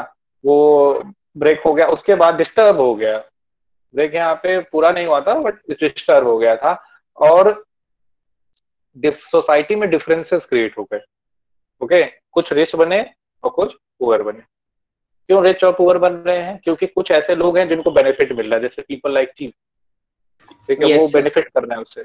और कुछ ऐसे हैं जो पुअर बन गए। पुअर क्यों बन गए वो? क्योंकि उनके कैटल्स मर जा रहे हैं, जो पैस्चर लैंड डिक्रीज हो रहा है, उनके पास पैसे नहीं है, टैक्सेस कहाँ से दें, उधार लेके टैक्सेस दे रहे हैं, अपने चीफ से उधार लेके कर रहे हैं, है ना। तो वो किस में चेंज हो जाते हैं? पुअर में। चीफ एंड पुअर में सोसाइटी क्या हो गई? अरे चीफ कह रहा हूँ, वेल्दी और पुअर में सोसाइटी क्या हो गई? डिवाइड हो गई। दो तरीके से सोशल चेंजेस में देखा गया। Is it clear? Yes sir. Yes sir. Yes sir. अब हम कंक्लूजन देखते हैं, ठीक है। तो ओवरऑल कंक्लूजन क्या है? कंक्लूजन ये है कि अभी ऐसा नहीं है कि पैस्टोरलिस्ट पूरे दुनिया से हट चुके हैं, पैस्टोरलिस्ट अभी भी हैं, बट उनका जो एग्जिस्टेंस वो पहले से बहुत जो है रिड्यूस हो गया है। लोगों को लगता है पैस्टोरलिज्म जो वे ऑफ लाइफ है, it's not a good way of life. हालांकि बेस्ट अच्छा तरीका है, एक नेचुरल वे ऑफ लाइफ है, बट बहुत सारे लोगों ने गिव अप कर दिया, है ना। उनके मोबिलिटी रेस्ट्रिक्ट होने लगे। तो ज्यादातर लोगों ने गिव अप करने का कारण यही था कि भाई अब तो रूल्स एंड रेगुलेशन कई सारे बन रहे हैं, आने जाने पे टैक्सेस लग रहे हैं, है ना, और कई सारी बाउंड्रीज भी जो है क्रिएट हो गए, नेशन स्टेट जैसे बनता गया। तो बहुत सारी चीजें हैं उसमें इन्वॉल्व हैं। क्यों डिफरेंट काइंड क्यों जो है कि पैस्टोरलिस्ट अपने पैस्टोरलिज्म एक्टिविटी को या पैस्टोरलिस्ट एक्टिविटी को क्यों उन्होंने गिव अप किया। और अगर देखा जाए, ओके, तो एनवायरमेंटलिस्ट और इकोनॉमिस्ट का ये मानना है कि pastoral nomadism is a very good form of life. Yes sir. ठीक है, particularly hilly and dry region में आप देखो तो it is a very good form of life. It should be practiced. जो natural way of living था पहले, that was the best way of living. Worship of nature was the best way of living. Yes sir. है ना? Yes sir. Sir क्योंकि इससे हर जगह conserved रहता था सर, कहीं पे मतलब ज्यादा जैसे एग्जॉस्ट नहीं हो पाते थे रिसोर्स, एक जगह हुए फिर वो रिन्यू हुए तब तक दूसरी जगह चले गए। चलो कंक्लूजन पढ़ो। हाँ बताओ। इकोनॉमिस्ट कौन होते हैं? क्या इकोनॉमिस्ट कौन होते हैं? इकोनॉमिस्ट एक जो ओवरऑल इकोनॉमी को रीड करते हैं, बताते हैं, प्रेडिक्ट करते हैं कि हमारी इकोनॉमी बढ़ रही है या घट रही है ना। प्रोफेशनल्स होते हैं जो इकोनॉमी को समझते हैं। इकोनॉमी आपका एक सब्जेक्ट है ना? Yes sir. Yes sir. Yes sir. Yes sir. तो इकोनॉमी, और आपने ये भी पढ़ा economic activity, primary sector, secondary, tertiary. तो कितने लोगों के पास रोजगार है, कितने लोग बेरोजगार हैं, पॉवर्टी क्या है ना, ये सारी चीजें इकोनॉमी की हैं। डबल जीडीपी कितना बढ़ रहा है, कितना घट रहा है, कौन से सेक्टर में ज्यादा कमी है, कौन सा सेक्टर अच्छा कर रहा है ना। फिर उसके बाद आप देखोगे कि किस तरीके से ये ग्लोबलाइजेशन हो रहा है, बहुत सारी चीजें हैं। तो इकोनॉमिस्ट का क्या काम करना है? मेनली इन सब चीजों को देखना, इकोनॉमी से रिलेटेड। चलो रीड करो, कौन पढ़ेगा बच्चा? Sir can I read? Sir can I read? Devansh. Lavya. Devansh, Lavya आप पिछली क्लास में पढ़े थे आई थिंक। सर मैं यस सर। हाँ बच्चे और किसी को भी थोड़ा मौका दे दो। देवांश आप पढ़ लो। Okay sir. ओके वेट, मैं देख रहा हूँ कुछ मैसेज में हो रहा है। कौन है ये? कृष्णा शर्मा, अरसलन परवेज, कौन है ये दो बच्चे? What is happening out there? आप दोनों को क्लास से बाहर जाना है? Sir he is muting Arnav भैया। अरसलन परवेज। Yes sir. बेटा आप अच्छे से बैठ के पढ़ाई करो। सर कोई प्रॉब्लम आती है कोई बात नहीं, कोई भी प्रॉब्लम है, चल रहा है, बार बार क्लास कट जाती है मेरी। कोई बात नहीं बेटा, कोई भी प्रॉब्लम हो आप मुझसे पूछिए। और कृष्णा आप भी जो है बीच में इंटरफेयर नहीं करेंगे, कोई भी चैट नहीं करेगा बेफालतू में। Okay continue. Conclusion. So we see that pastoral communities in different parts of the world are affected in a variety different ways by changes in modern world. New laws and new border affect the patterns of their movement. With increasing restriction on their mobility, pastoralists find it difficult to move in search of pasture. As pasture land disappear, grazing becomes a problem, while pasture that remain deteriorated through continuous overgrazing. Times of drought become times of crisis when cattle die in large numbers. Yet pastoralists do adapt to new times. They change the path of their annual movement, reduce their cattle numbers, press for right to enter new areas, exert political pressure on the government for relief, subsidy, and other forms of support, and demand a right Underline. of forest and water resources. Pastoralists are not relics of the past. They are not people who have no place in the world. Environmentalists and economists have increasingly come to recognize that pastoral nomadism is a form of life that is perfectly suited to many hilly and dry regions of the world. समझ में sir आया पैस्टोरलिस्ट? हाँ sir आप screen share कर रहे हैं? जी बिल्कुल कर रहा हूँ, देखिए। Okay sir. तो पैस्टोरलिस्ट जो है, ऐसा नहीं है कि खत्म हो गए, मैंने बताया आपको, ऐसा नहीं इनके नंबर्स रिड्यूस हो गए हैं या एकदम एग्जिस्ट हो गए हैं। ये अभी भी एग्जिस्ट करते हैं, है ना। वहां पे जो मैंने एग्जिस्ट कहा वो मतलब पूरी तरीके से निकल गए, खत्म हो गए, ठीक है। अब ये जो कहना मतलब कि अभी भी हैं। तो यहाँ पे अपने कैटल को इन्होंने क्या किया, रिड्यूस किया। अब देखा मॉडर्न वर्ल्ड आ रहा है तो कैटल रिड्यूस करो, मूवमेंट रिस्ट्रिक्शन हो रहे, न्यू लॉज आ रहे हैं, न्यू बाउंड्रीज दिख रही हैं।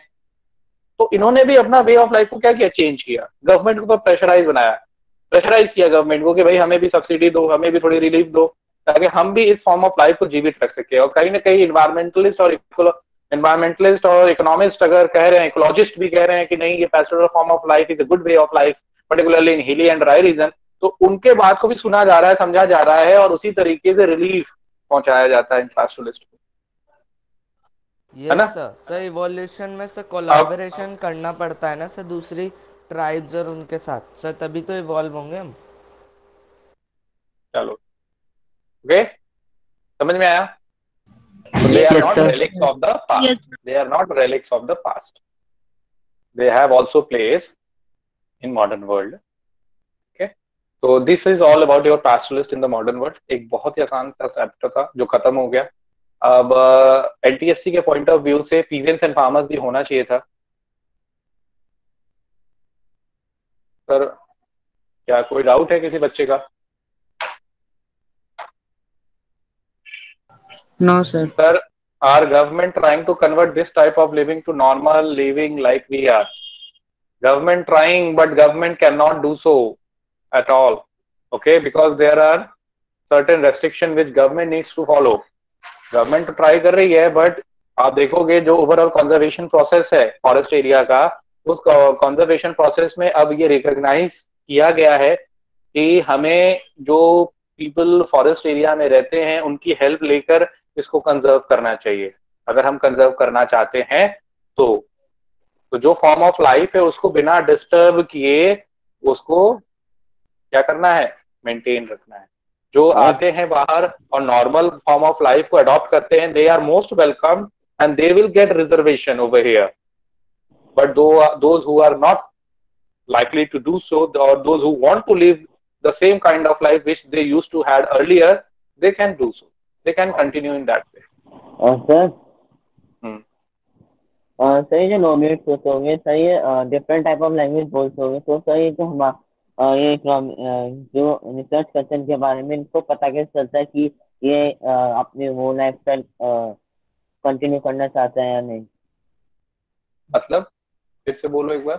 सर ये जो नोमेड्स होते हैं की जो लैंग्वेज होते होंगे वो अभी इतने इवॉल्व नहीं हुए कि वो हमारी तरह बोल सके, तो सर वो जो हमारे जो डिफरेंट फील्ड्स है जिनके बारे में स्टडी करती है और जो इनको बोलते हैं कि आप ऐसे रहो, तो वो सर वो कैसे समझते होंगे, कैसे ट्रांसलेटर होंगे ना, ट्रांसलेटर होंगे। अब ट्राइबल पीपल में भी तो ऐसा होगा ना कोई जो कि थोड़ा बहुत पढ़ लिख ले, थोड़ा बहुत जानकार बन जाए, फिर भी वो कहे कि नहीं हमारा ट्राइबल वे ऑफ लाइफ ही अच्छा है, हम ऐसे ही रहेंगे, जब ये सब सारी चीजें वो समझ ले। ट्रांसलेटरों के भी काम है कुछ ऐसे ही, नहीं हम गवर्नमेंट में जाएंगे जॉब करेंगे तो गवर्नमेंट कहेंगे भाई हमें ट्राइबल पीपल से बात करनी है, बात कराओ, तो वो एज अ ट्रांसलेटर वर्क करते हैं। ट्रांसलेटर भी तो ह्यूमंस ने बनाए। तो तुम्हें क्या चाहते हो, तुम डिबेट चाहते हो, फिलॉसफी? ह्यूमन बीइंग ही तो करेंगे। ट्रांसलेटर आखिर में कम्युनिकेट कैसे करेंगे, अपनी बातों को कहेंगे कैसे वो गवर्नमेंट को, और गवर्नमेंट कैसे अपनी बातों को कहेगी? कम्युनिकेशन एस्टैब्लिश होगा तभी तो एक दूसरे को समझेंगे ना। तो वो इसको कम्युनिकेशन एस्टैब्लिश कैसे होता है? क्या तो वो कम्युनिकेशन एस्टैब्लिश कैसे होता है? तो क्योंकि वहाँ पे जहाँ पे वो रहते जंगल में तो स्कूल तो होते नहीं। जंगल में जाके देखो, प्रॉब्लम तो है, कम्युनिकेशन एस्टेब्लिश करना थोड़ा प्रॉब्लमेटिक है। उनको समझाना कोशिश की जाती है कि भाई आप जो है अपना ये जो वे ऑफ लाइफ है इसको छोड़ के आइए, आपको बेटर जो है लिविंग स्टैंडर्ड देंगे, आपको जो है रिजर्वेशन देंगे, है ना। बट वही जो चीज है वो प्रॉपर एग्जीक्यूट नहीं हो पाती। उनको लगता है कि नहीं, ये लोग जो भी कह रहे हैं वो सही नहीं है। और ये कहीं ना कहीं पूरी तरीके से जो कम्युनिकेशन होना चाहिए अच्छे से एस्टैब्लिश, वो नहीं हो पाती है। तो यही तो प्रॉब्लम है ट्राइबल पीपल और गवर्नमेंट के बीच में। प्रॉब्लम तो यही है कि वो एस्टैब्लिश ठीक तरीके से नहीं हो पाती, कहीं पे हो जाती कहीं पे नहीं हो पाती। आज के डेट में अगर हम आंध्र प्रदेश और जो है कि आपके छत्तीसगढ़, मध्य प्रदेश, इन जगहों पे अगर हम कॉन्फ्लिक्ट्स देखते हैं, नक्सलवाड़ी देखते हैं, नक्सल्स देखते हैं, या फिर रेड रेवोल्यूशन जैसी चीजों को पढ़ते हैं, समझते हैं, तो कहीं ना कहीं सब कारण है। आपको उतना नहीं जानना है ना, आपको थोड़े में जानना है। जो मैं बता रहा हूँ उसको सुनिए आप, आपके सिलेबस में नहीं है, आप आगे पढ़ोगे, है ना, इस पर्टिकुलर चीज को जब पढ़ोगे तो और ज्यादा समझोगे। समझ में आई बात? हाँ सर फेज 2 हो गया पूरा हमारा सिलेबस फेज 2 के साथ? नहीं, फेज 2 अभी पूरा आपका थ्योरी होगा है। अब आपका बचा मैथ, ठीक है। अब आपका क्या बचा है? मैथ। तो आई थिंक फेज 2 का सिलेबस आप सभी को मिल गया है। Yes sir. No sir. No sir. No sir. कब मिला? अच्छा, आप लोग एक बात जानते हो, एनसीईआरटी जो बुक है, जो भी आप लोगों ने अभी पढ़ा, जो पढ़ रहे हैं डिफरेंट एनसीईआरटी, ये एनसीईआरटी ही आपके लिए एक बाइबल है 9, 10, 11, 12। ओके, इसके बिना आपकी बात नहीं बनने वाली है। चाहे वो 9th में हो, चाहे 10th में, चाहे 11th में, 12th में, चाहे वाईटीजी हो, चाहे आपका नीट हो, या फिर कोई भी डिफरेंट कॉम्पिटिटिव एग्जाम हो। तो और इसको आप जानते हो कि इसको कोई एक ऑथर नहीं लिखता, कई सारे मिलके लिखते हैं। Yes sir. है ना? Yes sir. कई सारे लोग मिलके अलग अलग सब टॉपिक्स कंबाइन किए जाते तब बुक बनती है। हाँ, तब बुक बनती है। कई सारे लोग उसमें मिले रहते हैं और कई सारे जगहों से रिसर्च करके कमेटी होती है सर। बिल्कुल, तब वो जाके किताब बनती है। तो इसको स्ट्रांगली फॉलो करना अपने स्टडी में। Yes sir. चलो, यस सर। जो चैप्टर हमारे सीबीएसई से हटे हैं सर, वो एनटीएससी में आते हैं। बिल्कुल बिल्कुल, क्योंकि वेल डिफाइंड सिलेबस नहीं है ना एनटीएससी का। Okay sir. Okay okay sir, मुझे एक और पूछना था। बोलो सर, जो हमने इन चैप्टर्स की स्टार्टिंग में पढ़ा कि जितने भी नोमैड्स थे, ट्रेडर्स थे सर, इनके बारे में हमने sir 19th to 20th century के बीच में ही पढ़ा। और सर उस टाइम पे सर जो कॉलोनियल रूल है सर आ चुका था। तो सर उस टाइम पे सर ये उस टाइम का टाइम पीरियड क्यों दिखा रखा है? उससे पहले का टाइम पीरियड दिखाते तो हम कहते कि उस टाइम पे ब्रिटिश का इन्फ्लुएंस नहीं था। सर 19th सेंचुरी में सर ये सही भी है, मतलब इनकी सिचुएशन अच्छी है, और सर 19th सेंचुरी में इनकी सिचुएशन खराब हो गई। सर ऐसा कैसे हुआ? क्या हुआ?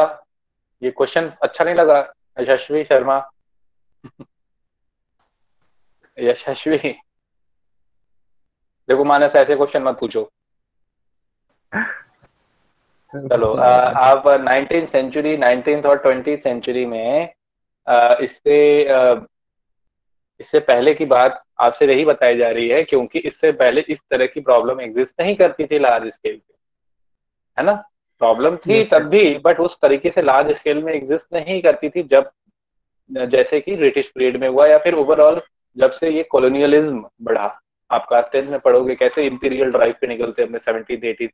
अब देखो 17th सेंचुरी में क्या था कि आपका mid of 18th century, 1730s and onward, ठीक है, early phase of 18th century industrialization आया। जब इंडस्ट्रियलाइजेशन आया तभी तो इनको लगा कि इंडस्ट्रियलाइजेशन में डिफरेंट इंडस्ट्रीज आई हैं, न्यू टेक्नोलॉजीज आई हैं, अब हम ज्यादा से ज्यादा चीजों को प्रोड्यूस कर सकते हैं। तो ज्यादा से ज्यादा चीजों के लिए उनका अपना जो टेरिटरी है उसमें उतने सारे रिसोर्सेज अवेलेबल नहीं है, उनको और भी रिसोर्सेज चाहिए।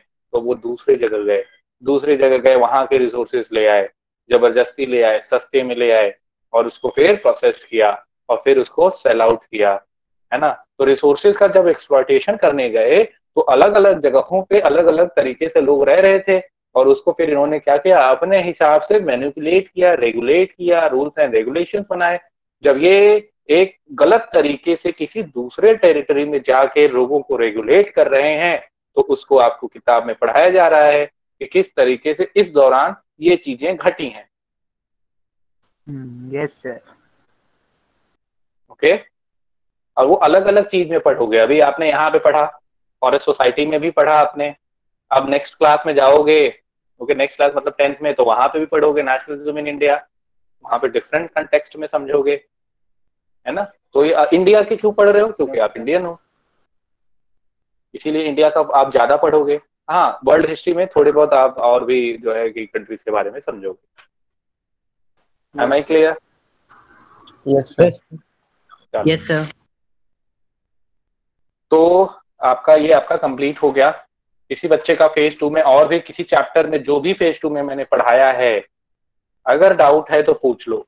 मैं चाहता हूँ हर एक बच्चे का फेज 2 अच्छे से जाए, ताकि पेरेंट टीचर मीटिंग हो तो पिछली बार की तरह कुछ बच्चों के नंबर अच्छे नहीं थे वो रिपीट ना हो, और डीपीपी सभी की सॉल्व होनी चाहिए। सिर्फ फेज 2 के चैप्टर्स आता है ना, फेज 1 का तो नहीं आता? नहीं, फेज 1 का नहीं आएगा, फेज 2 का ही आएगा। आपको पता है फेज 2 कब है? फेज 2 आपको आपके एकेडमिक डिपार्टमेंट बताइए बेटा। अब मेरे ख्याल से एक हफ्ते ही हैं, 1-1.5 हफ्ते होंगे जो ज्यादा ज्यादा। सर करीब 3-4 तारीख को है, 4-5 तारीख को करीब कुछ। हाँ, 5 तारीख हो सकता है, वो देख लेना। और आपको एकेडमिक डिपार्टमेंट ही नहीं बता सकते हैं रिस्पेक्टिव डेट, है ना। सर फेज 2 में चैप्टर कौन कौन से? सर हमें सिलेबस तो मिला नहीं कि ये चैप्टर। आप लोग मांगते क्यों नहीं हो? आप एकेडमिक डिपार्टमेंट में मांगोगे आपको मिल जाएगा। सर एकेडमिक्स बोलते हैं कि टीचर से पूछा करो। वो बोलते हैं टीचर से पूछा करो, सर जो करना करेंगे वो हम बोल देंगे। टीचर से पूछा करो। फेज 2 में आपको मैंने देखो पीपल एज रिसोर्स पढ़ाया है, चलो टीचर से पूछ लो। पीपल एज रिसोर्स पढ़ाया है, फिर क्या है आपका पीपल एज रिसोर्स जियोग्राफी। इसमें वेट बीच मत करो। आपको socialism, Nehru and Russian revolution पढ़ाया है, पैस्टरलिस्ट पढ़ाया है। ओके, पीपल एज रिसोर्स के बाद मैंने आपको उसमें पॉवर्टी भी पढ़ाया है, पॉवर्टी भी पढ़ाया है। Yes sir. ओके, फिर उसके बाद आप यस सर। फिर उसके बाद आपको ड्रेनेज पढ़ाया मैंने। फिर उसके बाद मैंने आपको पढ़ाया after drainage what I taught you, climate पढ़ाया मैंने। क्लाइमेट। फिर उसके बाद मैंने सिविक्स में आपको क्या पढ़ाया?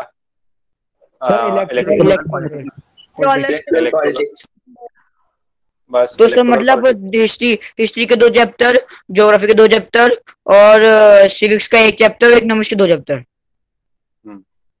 सर अगर हम डीपीपी से देखें तो सर डीपीपी 8 से जितने भी चैप्टर्स हैं सारे हमारे सिलेबस में हैं। मतलब सर मतलब डीपीपी 8 जो हमारी स्टार्ट हुई थी सर, डीपीपी 8 से लेके 9, 10, 11, 12 वो सारे चैप्टर्स हैं सर सिलेबस में। हाँ यस सर। ओके, तो जो फेज 1 तक का है आपको सिलेबस मालूम ही होगा। फेज 2 का सिलेबस बस फेज 1 रिड्यूस कर देना जो भी पढ़ाया है, तो फेज 2 जो बचा वो फेज 2 है। Yes sir. ओके, तो ओके सर, अब स्टार्ट करते हैं हम लोग map. Let's see, just give me a second. आप सभी के पास मैप है इस समय, political map of India and. अच्छा, किसी बच्चे का कोई क्वेश्चन भी है? Sir you can you please explain why it does not rain in Rajasthan? Is it the reason of Aravalli और due to western cyclonic disturbance Holi? Aravali, it is due to Aravali region, Aravali mountain. वो जो आपका साउथ वेस्ट मानसून है ना, उस monsoon को, उस wind को डिफ्लेक्ट नहीं होने देता अरावली। और एक क्वेश्चन ये भी जो आप लोगों में से किसी बच्चे ने भी पूछा कि वेस्टर्न साइड में ही क्यों है, तो वेस्टर्न साइड में सूखा होने का कारण, राजा डेजर्ट बनने का कारण ये भी है आपका कि वहां पे साउथ वेस्ट मानसून नहीं पहुंच पाता due to Aravali, due to leeward side. Okay, और ये रेगिस्तान बनने का कारण ये एक और भी समझ लो, ये जो रेगिस्तान बना है यहाँ पे पहले कहा जाता है कि एक नदी हुआ करती थी सरस्वती, है ना। वो सरस्वती रिवर है जो सूख गई है। बहुत सारे लोग अलग अलग बातें, तो अलग से थोड़ा सा मैंने बता दिया, ठीक है। बहुत सारे लोग इसमें कंफ्यूज्ड हैं, कन्फ्लिक्टिंग है ना। तो my teacher said that Aravali has no cause in it because Aravali is in direction of wind. Okay, please explain cause of poverty. So wind passes parallel to it. Okay, चलो, very good. सत्यम आपको बोलना चाहिए, आपका mic काम करना चाहिए। Wait just a minute, let me solve a question. I will come back to you. Okay. So your teacher told you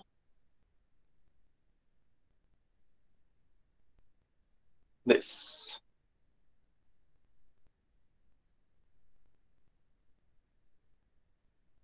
Okay. Aravali. Sir hello. Yes. Sir अब मेरी आवाज आ रही है? हाँ आ रही है। सर एक्चुअली ये जो कॉज था सर, हमारे टीचर अभी पढ़ा क्लाइमेट और उन्होंने ये बोला था कि सर यहाँ पर रेनफॉल इसलिए नहीं होती क्योंकि जो अरावलीज है सर वो सर विंड के ही डायरेक्शन में है, तो जो विंड्स आती हैं वो उनके पैरेलली पास कर जाती हैं। मतलब विंड्स जो है पैरेलल पास कर जाती हैं, इसलिए उसका नील कॉज है रेन ना होने में। हाँ चलो सुन लो, ये रेन बियरिंग विंड है ना, यहाँ पे आ रहे हैं वेस्टर्न घाट से, यहाँ पे जगह है, यहाँ से ये चले गए। ओके, अगर ये यहाँ से ये अरावली नहीं होता तो क्या ये विंड ऐसे भी जा सकती थी? Yes sir. Yes sir. ये ऐसे ही इसी के बीच में से क्यों जा रही हैं? पैरेलल क्यों हो रही हैं? यहाँ पे कोई रेस्ट्रिक्शन है क्या? ये वेस्टर्न घाट को क्रॉस करके यहाँ पे बारिश क्यों नहीं कराती हैं? ये ऐसे क्यों जा रही हैं? रेस्ट्रिक्शन है क्या कोई? Because mountains act as barriers. Listen, Satyam को आंसर करने दो। क्या ये विंड ऐसे क्यों जा रही है, सीधे क्यों नहीं जा रही? चलो यहाँ पे आपने कहा सर यहाँ तो सीधे सीधे दिख रहा है, ठीक है, तो यहाँ पे ये ऐसे इस डायरेक्शन को क्यों फॉलो कर रही हैं, ऐसे पूरे इस डायरेक्शन को क्यों नहीं फॉलो कर रही हैं? क्योंकि सर आपने बताया था यहाँ पे वेस्टर्न घाट्स हैं, तो जो विंड्स हैं सर वो वहां नहीं जा पाती, वहां लीवर्ड साइड हो जाता है, रेन शैडो एरिया हो जाता है। और यहाँ आप इस साइड की बात कर रहे हो ना, इसी साइड की बात कर रहे हो आई थिंक। यस जो है आपका, तो यहाँ पे ठीक है, आप डायरेक्टली यहाँ पे आ रहे हैं ऐसे साउथ वेस्ट मानसून। ओके, तो अब यहाँ से जब टकराएंगी तो ये ऐसे डायरेक्शन में जाएंगे ना, इसी डायरेक्शन में। और यहाँ पे आपका यस सर ऊपर यहाँ पे अरावली है, अरावली आपका गुजरात से शुरू होता है और आपका राष्ट्रपति भवन तक, दिल्ली तक है अरावली का। तो क्या इस डायरेक्शन को फॉलो करेंगी? जब जो है ये इतना सही बचा तो यही डायरेक्शन में ज्यादा विंड जाएगी ना, इस डायरेक्शन में क्यों नहीं जाती? क्योंकि यहाँ पे अरावली उसको रेस्ट्रिक्ट करता है, तो रेस्ट्रिक्शन के कारण पैरेलल जा रही है। ऐसा नहीं है कि विंड को कहना कि हमें तो मालूम नहीं, राजस्थान तो बहुत गंदा एरिया मुझे लग रहा है, हम तो ऐसे ही चलेंगे, अरावली जिस तरीके से खड़ी है हम उसी के पैरेलल जाएंगे। विंड तो जहां पे लो प्रेशर होगा वही जाएगी ना। तो क्या राजस्थान में चूरू जो कि सबसे गर्म जगह है, क्या विंड वहां नहीं जाएगी? सर वहां तो जाएगी, वहां लो प्रेशर एरिया है। तो क्यों? हाँ, तो वहां पे अरावली अगर नहीं होती तो क्या विंड वहां जाती? सर अरावली नहीं होती तो सर जाती ना, है ना? लेकिन मैंने एक और चीज बोली थी कि सर जब बहुत ज्यादा हाई टेम्परेचर होता है सर, तो सर विंड के बीच में स्पेसेस बढ़ जाते हैं मॉइस्चर को कंटेन करने के लिए, तो वो कंडेंस नहीं होते और रेनफॉल नहीं कॉज करते।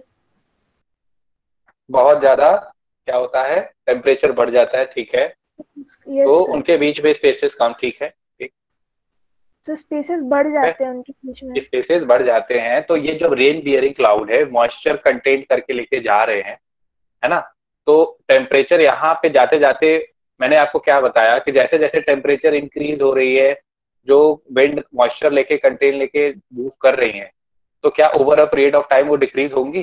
पहला कॉज तो ये होंगी, ठीक है, और जब डिक्रीज होंगी, और वो डिक्रीज क्यों हो रही है? क्योंकि टेम्परेचर क्या है, ज्यादा है, तभी तो वो ड्रॉप हो रही है ड्रॉपलेट्स। बताओ, ये भी तो कारण है। सर टेम्परेचर ज्यादा है तो वो ड्रॉप हो रही है सर। हाँ। टेम्परेचर कम होगा तभी तो कंडेंस होंगी, अगर ज्यादा होगा तो वो तो कहाँ से होंगी? अच्छा, अब यहाँ से जो है टेम्परेचर ज्यादा होगा तो आप कह रहे हो कि कंडेंस नहीं होंगी? Yes sir. टेम्परेचर ज्यादा होगा तो कंडेंस क्यों नहीं होंगे बेटा, जरा बताना। सर टेम्परेचर अगर ज्यादा है, ठीक है, टेम्परेचर अगर ज्यादा है तो कोई चीज जो वाटर कंटेन कर रही है वो फ्रीज होगा या डीप फ्रीज होगा? सर डी फ्रीज होगा। डीप फ्रीज होगा। क्लाउड ये ने अगर रेन बियरिंग क्लाउड है तो क्या वहां बारिश होगी उसकी वजह से, टेम्परेचर की वजह से, या नहीं? अगर वहां पे पहुंच गई है तो सर तब तो होनी चाहिए। होनी चाहिए ना बेटा। Okay yes sir. चलो, आपके सर ने, मैम ने जो कहा है आप ये पॉइंट भी रखना, है ना। और ये अरावली एक ऑब्स्टिकल है। ओके, यस ऑब्स्टिकल जो मैं बता रहा हूँ वो है। और आपका यहाँ पे भी आप जानते हो कि यहाँ से इस डायरेक्शन से भी आपका ईस्ट बंगाल वाला ब्रांच वाला है, सॉरी ईस्ट बंगाल कह रहा हूँ मैं, बे ऑफ बंगाल वाला ब्रांच जो कि इस तरफ मुड़ जाता है, मैंने ये भी बताया है। तो अगर अरावली यहाँ पे ऑब्स्ट्रक्ट नहीं करता तो ये और फर्दर आगे जा सकती थी और शायद बारिश हो सकती थी, है सर ना। मुझे समझ ही नहीं आ रहा, आपको पॉइंट मानो कि मैम की बात मानो। मुझे तो आपका अच्छा लग रहा है, लेकिन अब स्कूल में पता नहीं क्या लिखूंगा एग्जाम में। नहीं नहीं, आप स्कूल में वो लिखिए जो आप जानते हो, है ना, जो आपको पढ़ाया गया एनसीईआरटी में। पैरेलल तो है, मैम ने जो कहा कि पैरेलल है, मैम ने कहा पैरेलल है तो पैरेलल है, बट ये पैरेलल क्यों है मैं ये कह रहा हूं। मैम ने ये नहीं कहा कि मैम ने गलत कहा है, मैम ने कहा पैरेलल है। अगर यहाँ पे अरावली नहीं होता तो पैरेलल होता अरावली के विंड? No sir. क्या बारिश होने की यहाँ पे भी थोड़ी संभावना थी क्या? यस सर थी। बस पैरेलल है इस वजह से, अगर है यहाँ पे अरावली इसलिए पैरेलल है, नहीं तो पैरेलल नहीं होता। Okay sir. समझ में आ रही है बात? Yes sir. अभी भी कोई डाउट है तो बता लो। तो सर ये जो विंड्स हैं जब ये अरावली से ऑब्स्ट्रक्ट करती हैं तो ये नॉर्थ सर ईस्ट की तरफ चली जाती है ना फिर? किस तरफ? ईस्ट की तरफ। हाँ, अरावली जब रोक रही है तो आपके वो सीधे नॉर्थ की तरफ जा रही हैं। ओके, और ईस्ट ईस्ट की तरफ से आपका एक और विंड, बे ऑफ बंगाल वाला विंड आ रहा है, तो ये दोनों आपस में नॉर्दर्न साइड में आके क्या हो जाती है, मर्ज हो जाती है। फिर उसके बाद ऊपर जब जाती हैं तो फिर देखा जाता है टेम्परेचर फिर डाउन होता है ना। तो हाई प्रेशर जो है कि टेम्परेचर डाउन होता है, हाई प्रेशर कंडीशन क्रिएट हो जाता है और फिर वो रिट्रीट करती है। क्या करती हैं फिर? रिट्रीट करती है। सर रिट्रीट करती हैं, वापस जाती हैं। हाँ, क्योंकि Siachen already high pressure zone है, वहां कहाँ जाएंगे, है ना। चलो इतना ज्यादा आप बेटा दिमाग मत लगाओ, है ना। आपको अभी इस लेवल तक नहीं समझना है। आपको एनसीईआरटी की लेवल पे जितना जानना चाहिए था मैंने सारी बातें बता दी, है ना। आप उसी से आप अच्छे मार्क्स गेन कर पाओगे। कोई भी ऐसी चीज मत लिखना जो एनसीईआरटी में न दी हो, ये याद रखना। आपका कोई नंबर नहीं काट सकता है सर। ओके हाँ सर इसका मतलब सर जो अरावली हिल्स के लेफ्ट साइड वाला एरिया वहां पे सर विंड जाती हैं, कोई भी विंड तो जाती हैं, बट जो मैक्सिमम जो विंड, अब मैंने बताया जो लीवर्ड साइड है, उस लीवर्ड साइड में बारिश क्या नहीं होती? मैंने ऐसे कहा कि एकदम बारिश नहीं होती। सर होती है लेकिन कम होती है। कम होती है ना। तो अरावली उसके पैरेलल है। ओके, ऐसा नहीं है कि एकदम वहां पे सब ऐसे खड़े हैं ऊपर, पानी तो गिर ही नहीं रहा, कि लीवर्ड साइड है, ऐसा नहीं है। Yes sir. ओके, अगर अरावली से ऑब्स्ट्रक्ट कर रहा है तो सर उसे विंडवर्ड साइड बनाना चाहिए, और सर वहाँ पे बारिश बहुत ज्यादा होनी चाहिए ना। लेकिन सर यहाँ पे बारिश इतना कम क्यों है सर बुक में? सिर्फ 40 to 60, 60 to 100 के बीच में। तो वाटरफॉल जो रेन है वो तो डिक्रीज होगा ना जैसे जैसे विंड डिस्टेंस ट्रैवल करेगा। क्वांटिटी कम हो रही है, उसका मॉइस्चर कम हो रहा है, वाटर क्वांटिटी कम हो रहा है। यस है ना। जो रेन बियरिंग क्लाउड्स हैं, रेनफॉल क्या हो रहा है, जैसे जैसे डिस्टेंस ट्रैवल कर रही हो डिक्रीज होगी। Yes sir. हाँ सर वो मैंने सुना था कि अरावली का हाइट जो कम हो रही है टाइम की, समझो अरावली की जो हाइट रिलीफ कम हो रही माउंटेन है, है, बिल्कुल रिलीफ माउंटेन है, ठीक है। तो ऐसा हो सकता है कि फ्यूचर में जब उनकी हाइट इतनी कम हो जाए कि मानसून में फिर राजस्थान में भी आने लग जाए। पता नहीं बेटा, ये तो बहुत टाइम लग जाएगा, ये अभी के टाइम नहीं है। हो सकता है अब कल को क्या है क्या नहीं है ना। अब पता लगा ग्लोबल वार्मिंग ही बहुत ज्यादा हो गया, एल नीनो इफेक्ट बहुत ज्यादा इफेक्टिव हो गया, क्या करोगे? मानसून जो आना चाहिए था वही नहीं आ रहा है, अब सारा पेरू करंट की तरफ जा रहा है। साइंटिस्ट कहेंगे कि ग्लोबल वार्मिंग है ना। तो कुछ भी हो सकता है, अनसर्टेन है। तो मॉनसून आप लोगों को आपके रेस्पेक्टिव टीचर्स स्कूल में पढ़ाएंगे, है ना। उसको पढ़िए, समझिए, कोई डाउट हो जो समझाया है उस तरीके से आप उनको एक्सप्लेन करिएगा। आई होप कि आप लोग अच्छे तरीके से उसको समझ पाएंगे। अगर कहीं कंट्राडिक्शन होता है तो आप क्लैरिफाई कर सकते हैं, जैसे सत्यम ने किया, है ना। मॉनसून एक ऐसा चीज है, अगर मॉनसून में कहीं भी दिक्कत आएगी, देखो आती है दिक्कत, क्योंकि ये मॉनसून मैंने पहले ही बता दिया कि बच्चों को पता है मॉनसून के बारे में, बट मॉनसून है क्या, है ना, वो किसी किसी के लिए जो है क्लियरली डिफाइन करना मुश्किल होता है, चाहे वो साइंटिस्ट क्यों ना हो, मेट्रोलॉजिकल डिपार्टमेंट। समझ में आ रही है बात। उसका एक्चुअल रियल प्रेडिक्शन करना बड़ा मुश्किल होता है, करेक्ट प्रेडिक्शन करना बड़ा मुश्किल, फोरकास्टिंग करना, है ना। तो एनी अदर डाउट?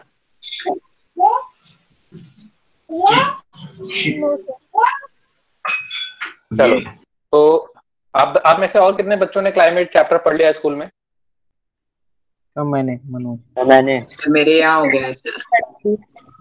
आप लोग स्कूल में भी हो गया। कंफर्टेबल फील कर रहे हो क्लाइमेट जब पढ़ रहे हो? Yes sir. Yes sir. चलो ठीक है सर, मैंने तो नहीं पढ़ा।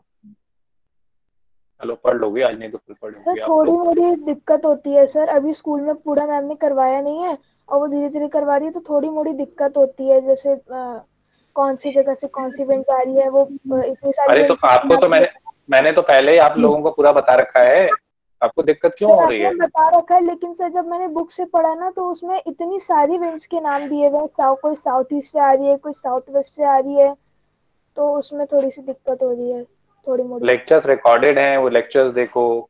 यस आपने आई थिंक एक क्लास भी मिस की है उसमें। सर आपने जितना बताया सर सारे थे उसमें तो। हाँ मैंने तो जितना बताया है सारा दिया। यस उल्टा सर थोड़ा एक्स्ट्रा भी बताया है सर, वो तो हो ही गया पूरा। चलो सत्यम देख लेना, कोई डाउट होगा तो और भी पूछ लेना, ठीक है, कोई ऐसी बात। Thank you sir. ओके, चलिए अब स्टार्ट करेंगे। किसी और बच्चे का कोई डाउट है? Sir, does pastoralist have to pay taxes to enter village forest? Village forest तो वो फॉरेस्ट है ना जो कि आपको ब्रिटिशर्स ने उनको छोड़ रखा है, जो उनके लिए फ्री ऑफ कॉस्ट काम करें, यही है नारायण। ये सब हाउस वगैरह बनाने के लिए दे रखा है उन्हें। हाँ, कि आप हमारे लिए काम करो, ओके, आपको टैक्सेस वगैरह पे नहीं करने होंगे, है ना। तो वहां पे उस विलेज फॉरेस्ट में अगर कोई पैस्टोरलिस्ट फॉर्म ऑफ लाइफ को कर रहा है ना, तो उसको भी उसी तरीके से थोड़ा सा लिवरेज दिया जाएगा। ओके, चलो, any other doubt? No sir.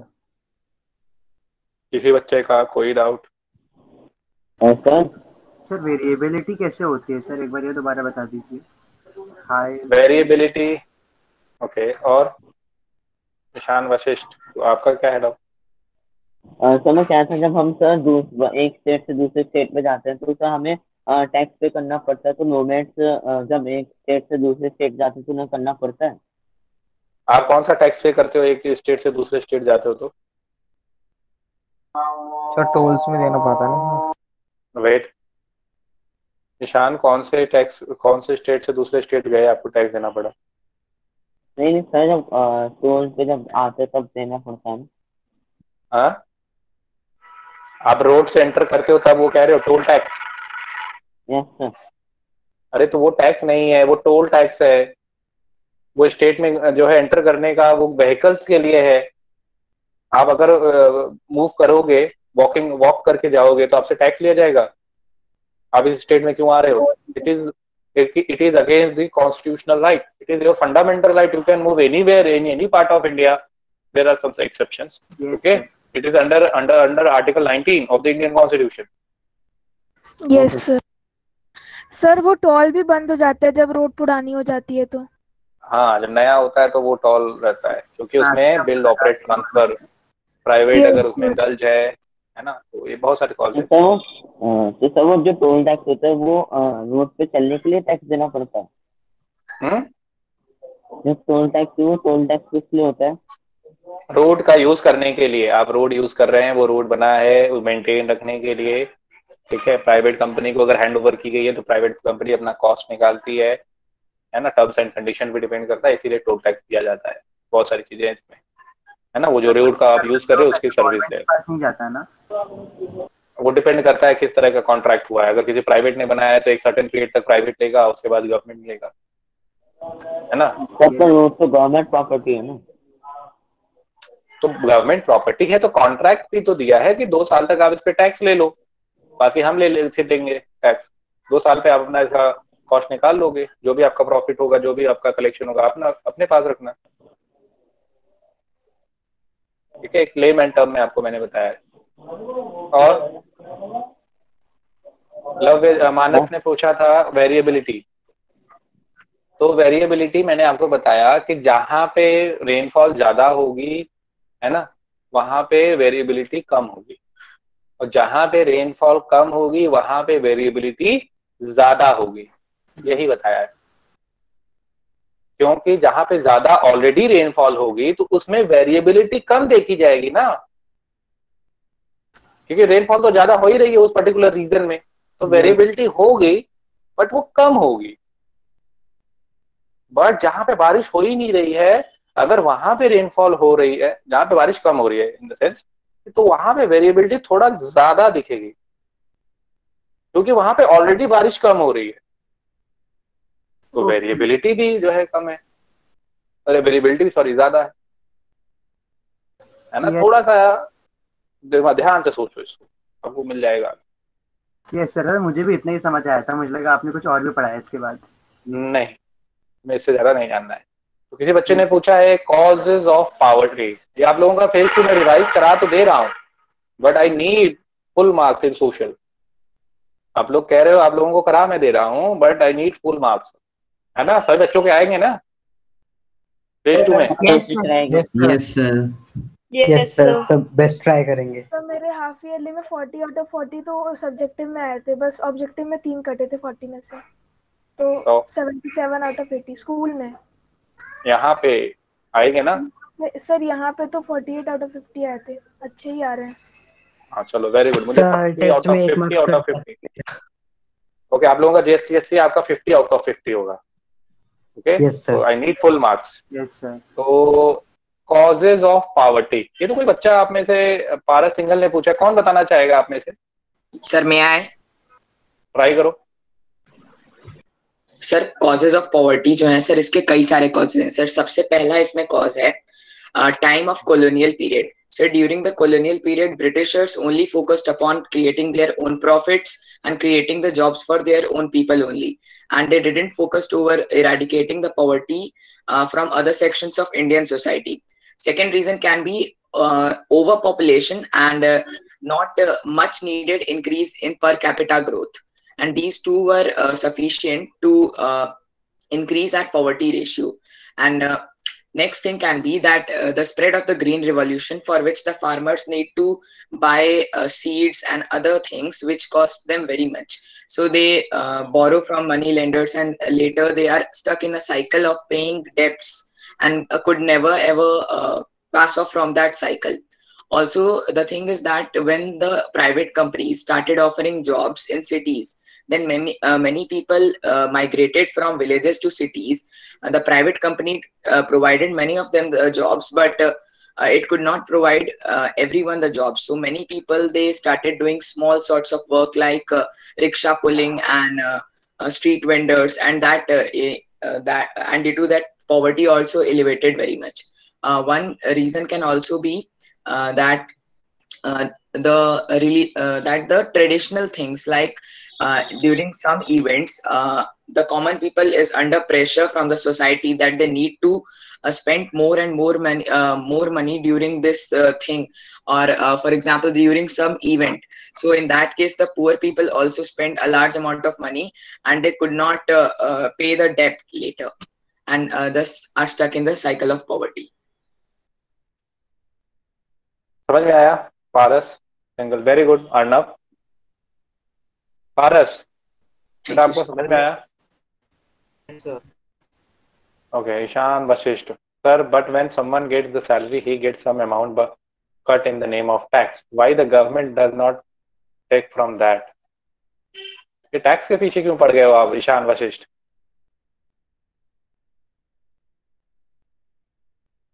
Okay, तो गवर्नमेंट टैक्स ले रही है, you had a problem, you can go Jantar Mantar. मैं भी तुम्हारे साथ चलूंगा, मैं भी टैक्स नहीं देना चाहता हूँ. Ishan Vashisht, can you hear me? चलो साथ में चलते हैं, तुम आगे रहना. बोला हम टैक्स नहीं देंगे, मैं कहूंगा यस, ठीक है. सर लेकिन अगर हम सर्विसेज का यूज करने तो सर टैक्स तो देना चाहिए ना. सर सर्विसेज तो यूज कर रहे हैं, हमें टैक्स देना पड़ेगा मेंटेनेंस के लिए. Yes sir. हाँ, बहुत सारी चीजें हैं बेटा. देखो टैक्स अगर देने की बात कर रहे हो तो कई जगह कई तरह के टैक्स. आप कौन सी ऐसी चीज है, लगभग देखी जाए कोई भी ऐसी चीज मुझे नहीं लगती है कि जो फ्री ऑफ कॉस्ट है. सब पे टैक्स लगता है. यस, गवर्नमेंट कह रही है कि हम टैक्स इसलिए ले रहे हैं क्योंकि हमें वेलफेयर करना है सोसाइटी का. कुछ होता नहीं है. सब पैसा तो देना ही पड़ेगा, चाहे वो 1 रुपया भी क्यों ना हो, लेकिन हमें वेव हो सकता है लेकिन फ्री नहीं हो. डेमोक्रेसी में टैक्स कम लगता है, नॉन डेमोक्रेटिक में ज्यादा लगता है. ये सब सही है ना. तो democracy is the best form of government. Okay, otherwise development कैसे होगा फिर, टैक्स नहीं देंगे तो. बहुत सारी बातें देखो बेटा वैशाल, है ना. तो अब मैं भी टैक्स वैसे भी चाहता हूँ कम हो और कम हो, थोड़ा प्रॉस्पेरिटी बढ़े. सर अगर टैक्स बढ़ाना ही है तो उसे लगाए तो कहीं, जैसे यूएस में सर गवर्नमेंट स्कूल्स में इतनी फैसिलिटीज हैं, और यहाँ देखो यहाँ तो पत्ते खेलते रहते हैं बैठ के टीचर्स. सर एक चीज पूछनी थी सर, जैसे सर एग्जाम में सर गवर्नमेंट टीचर्स के बारे में कहा है ना मोक्षिका आपने? I hope. ओके, हाँ बोलो. सर मुझे ये पूछना था कि sir Russian revolution but Mokshika I don't agree. Okay, whatever you told it is your observation. Okay, yes Satyam, continue. Sir ये मुझे पूछना था कि अगर अब तुम्हारी आवाज नहीं आ रही है सत्यम. वो सोशलिस्ट है कि सर कैपिटल पढ़ रही है सर. Not Audible. आवाज ब्रेक हो रही है उसकी. हाँ, आवाज ब्रेक हो रही है सत्यम की. सर और आवाज नहीं आ रही क्या? अभी आ रही है, आपकी आवाज ब्रेक हो रही है Satyam. Better to write. Sir actually call आ गया था वो फोन पे ना. सर मुझे ये फिर गई सर. सर फिर से कट गई. सत्यम आपकी आवाज नहीं आ रही है. You can write down. Russia है सर वो सोशलिस्ट कैपिटलिस्ट. चलो ये आंसर करो. देवेश चौधरी ने एक क्वेश्चन पूछा है, when one election duty, when on. One क्यों लिखा है, ऑन है कि वन है? ये सर वन था sir question. When one election duty, government officers work under election commission. This ensure free and fair election. When on election duty होना चाहिए ना. This ensure free and fair election. Yes sir. So which one is the correct one? So option B. So option B. Option D. B sir. B. B. Yes sir. Sir B. Yes sir. Both assertion and reasons are correct, and reason is not the correct explanation of assertion. Okay. और किसी बच्चे का कोई और option? Sir ए नहीं हो सकता? Yes sir, मुझे भी ये लग रहा है. अगर इलेक्शन में गवर्नमेंट ऑफिशियल्स काम करते हैं, गवर्नमेंट ऑफिसर्स काम कर रहे हैं, तो इससे इलेक्शन फ्री एंड फेयर कैसे होगा?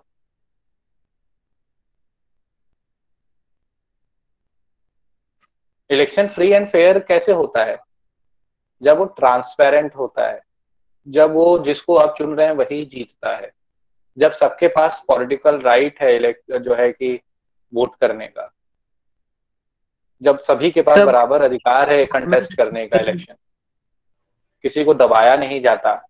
अगर गवर्नमेंट ऑफिसर्स काम कर रहे हैं इलेक्शन कमीशन में, ओके, ड्यूरिंग इलेक्शन, तो इलेक्शन उससे फ्री एंड फेयर कैसे होता है?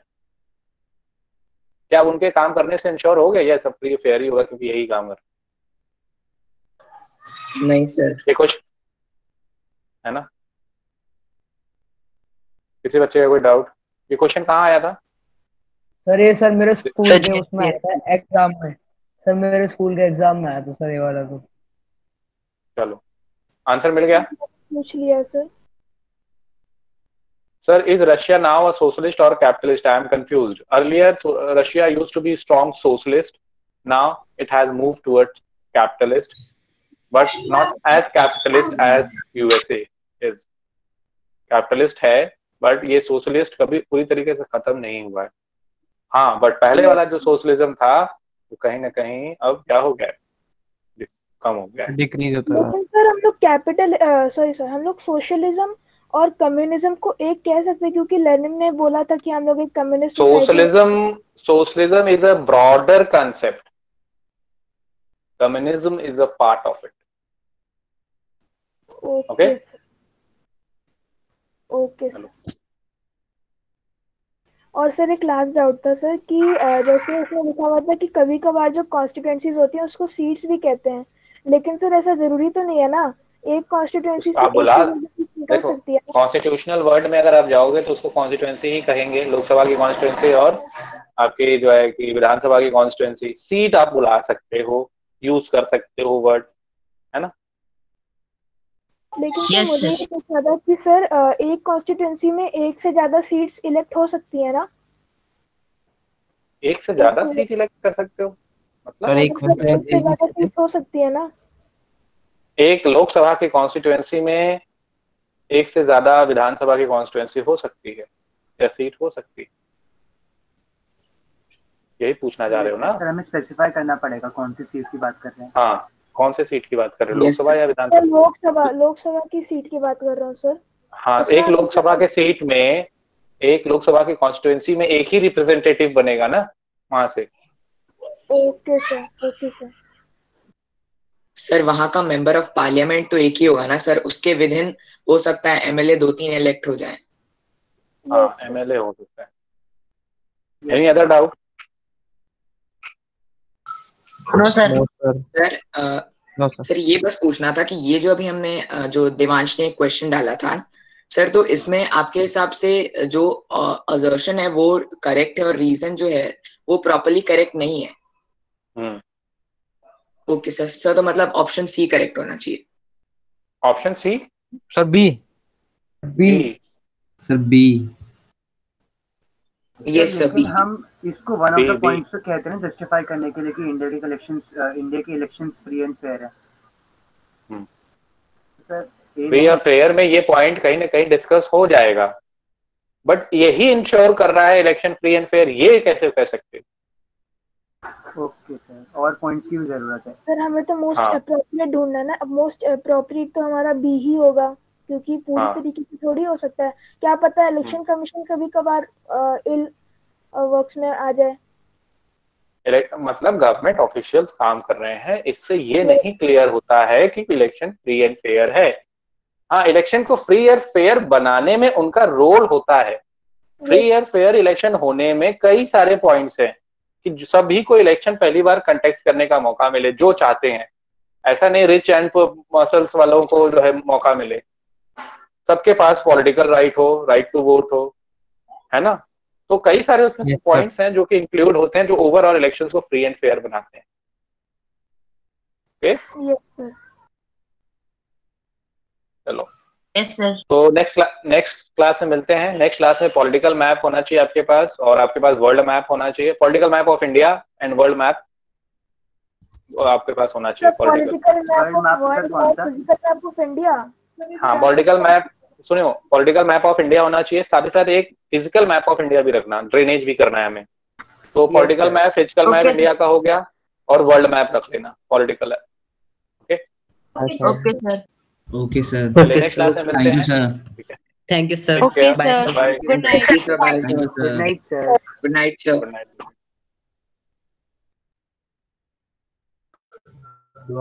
Good night sir. Bye sir. Bye everyone. Good night sir. Good night everyone. Academics sir या मैम, मुझे एक चीज पूछनी थी, कल वाली केमिस्ट्री नहीं हुई है ना अभी?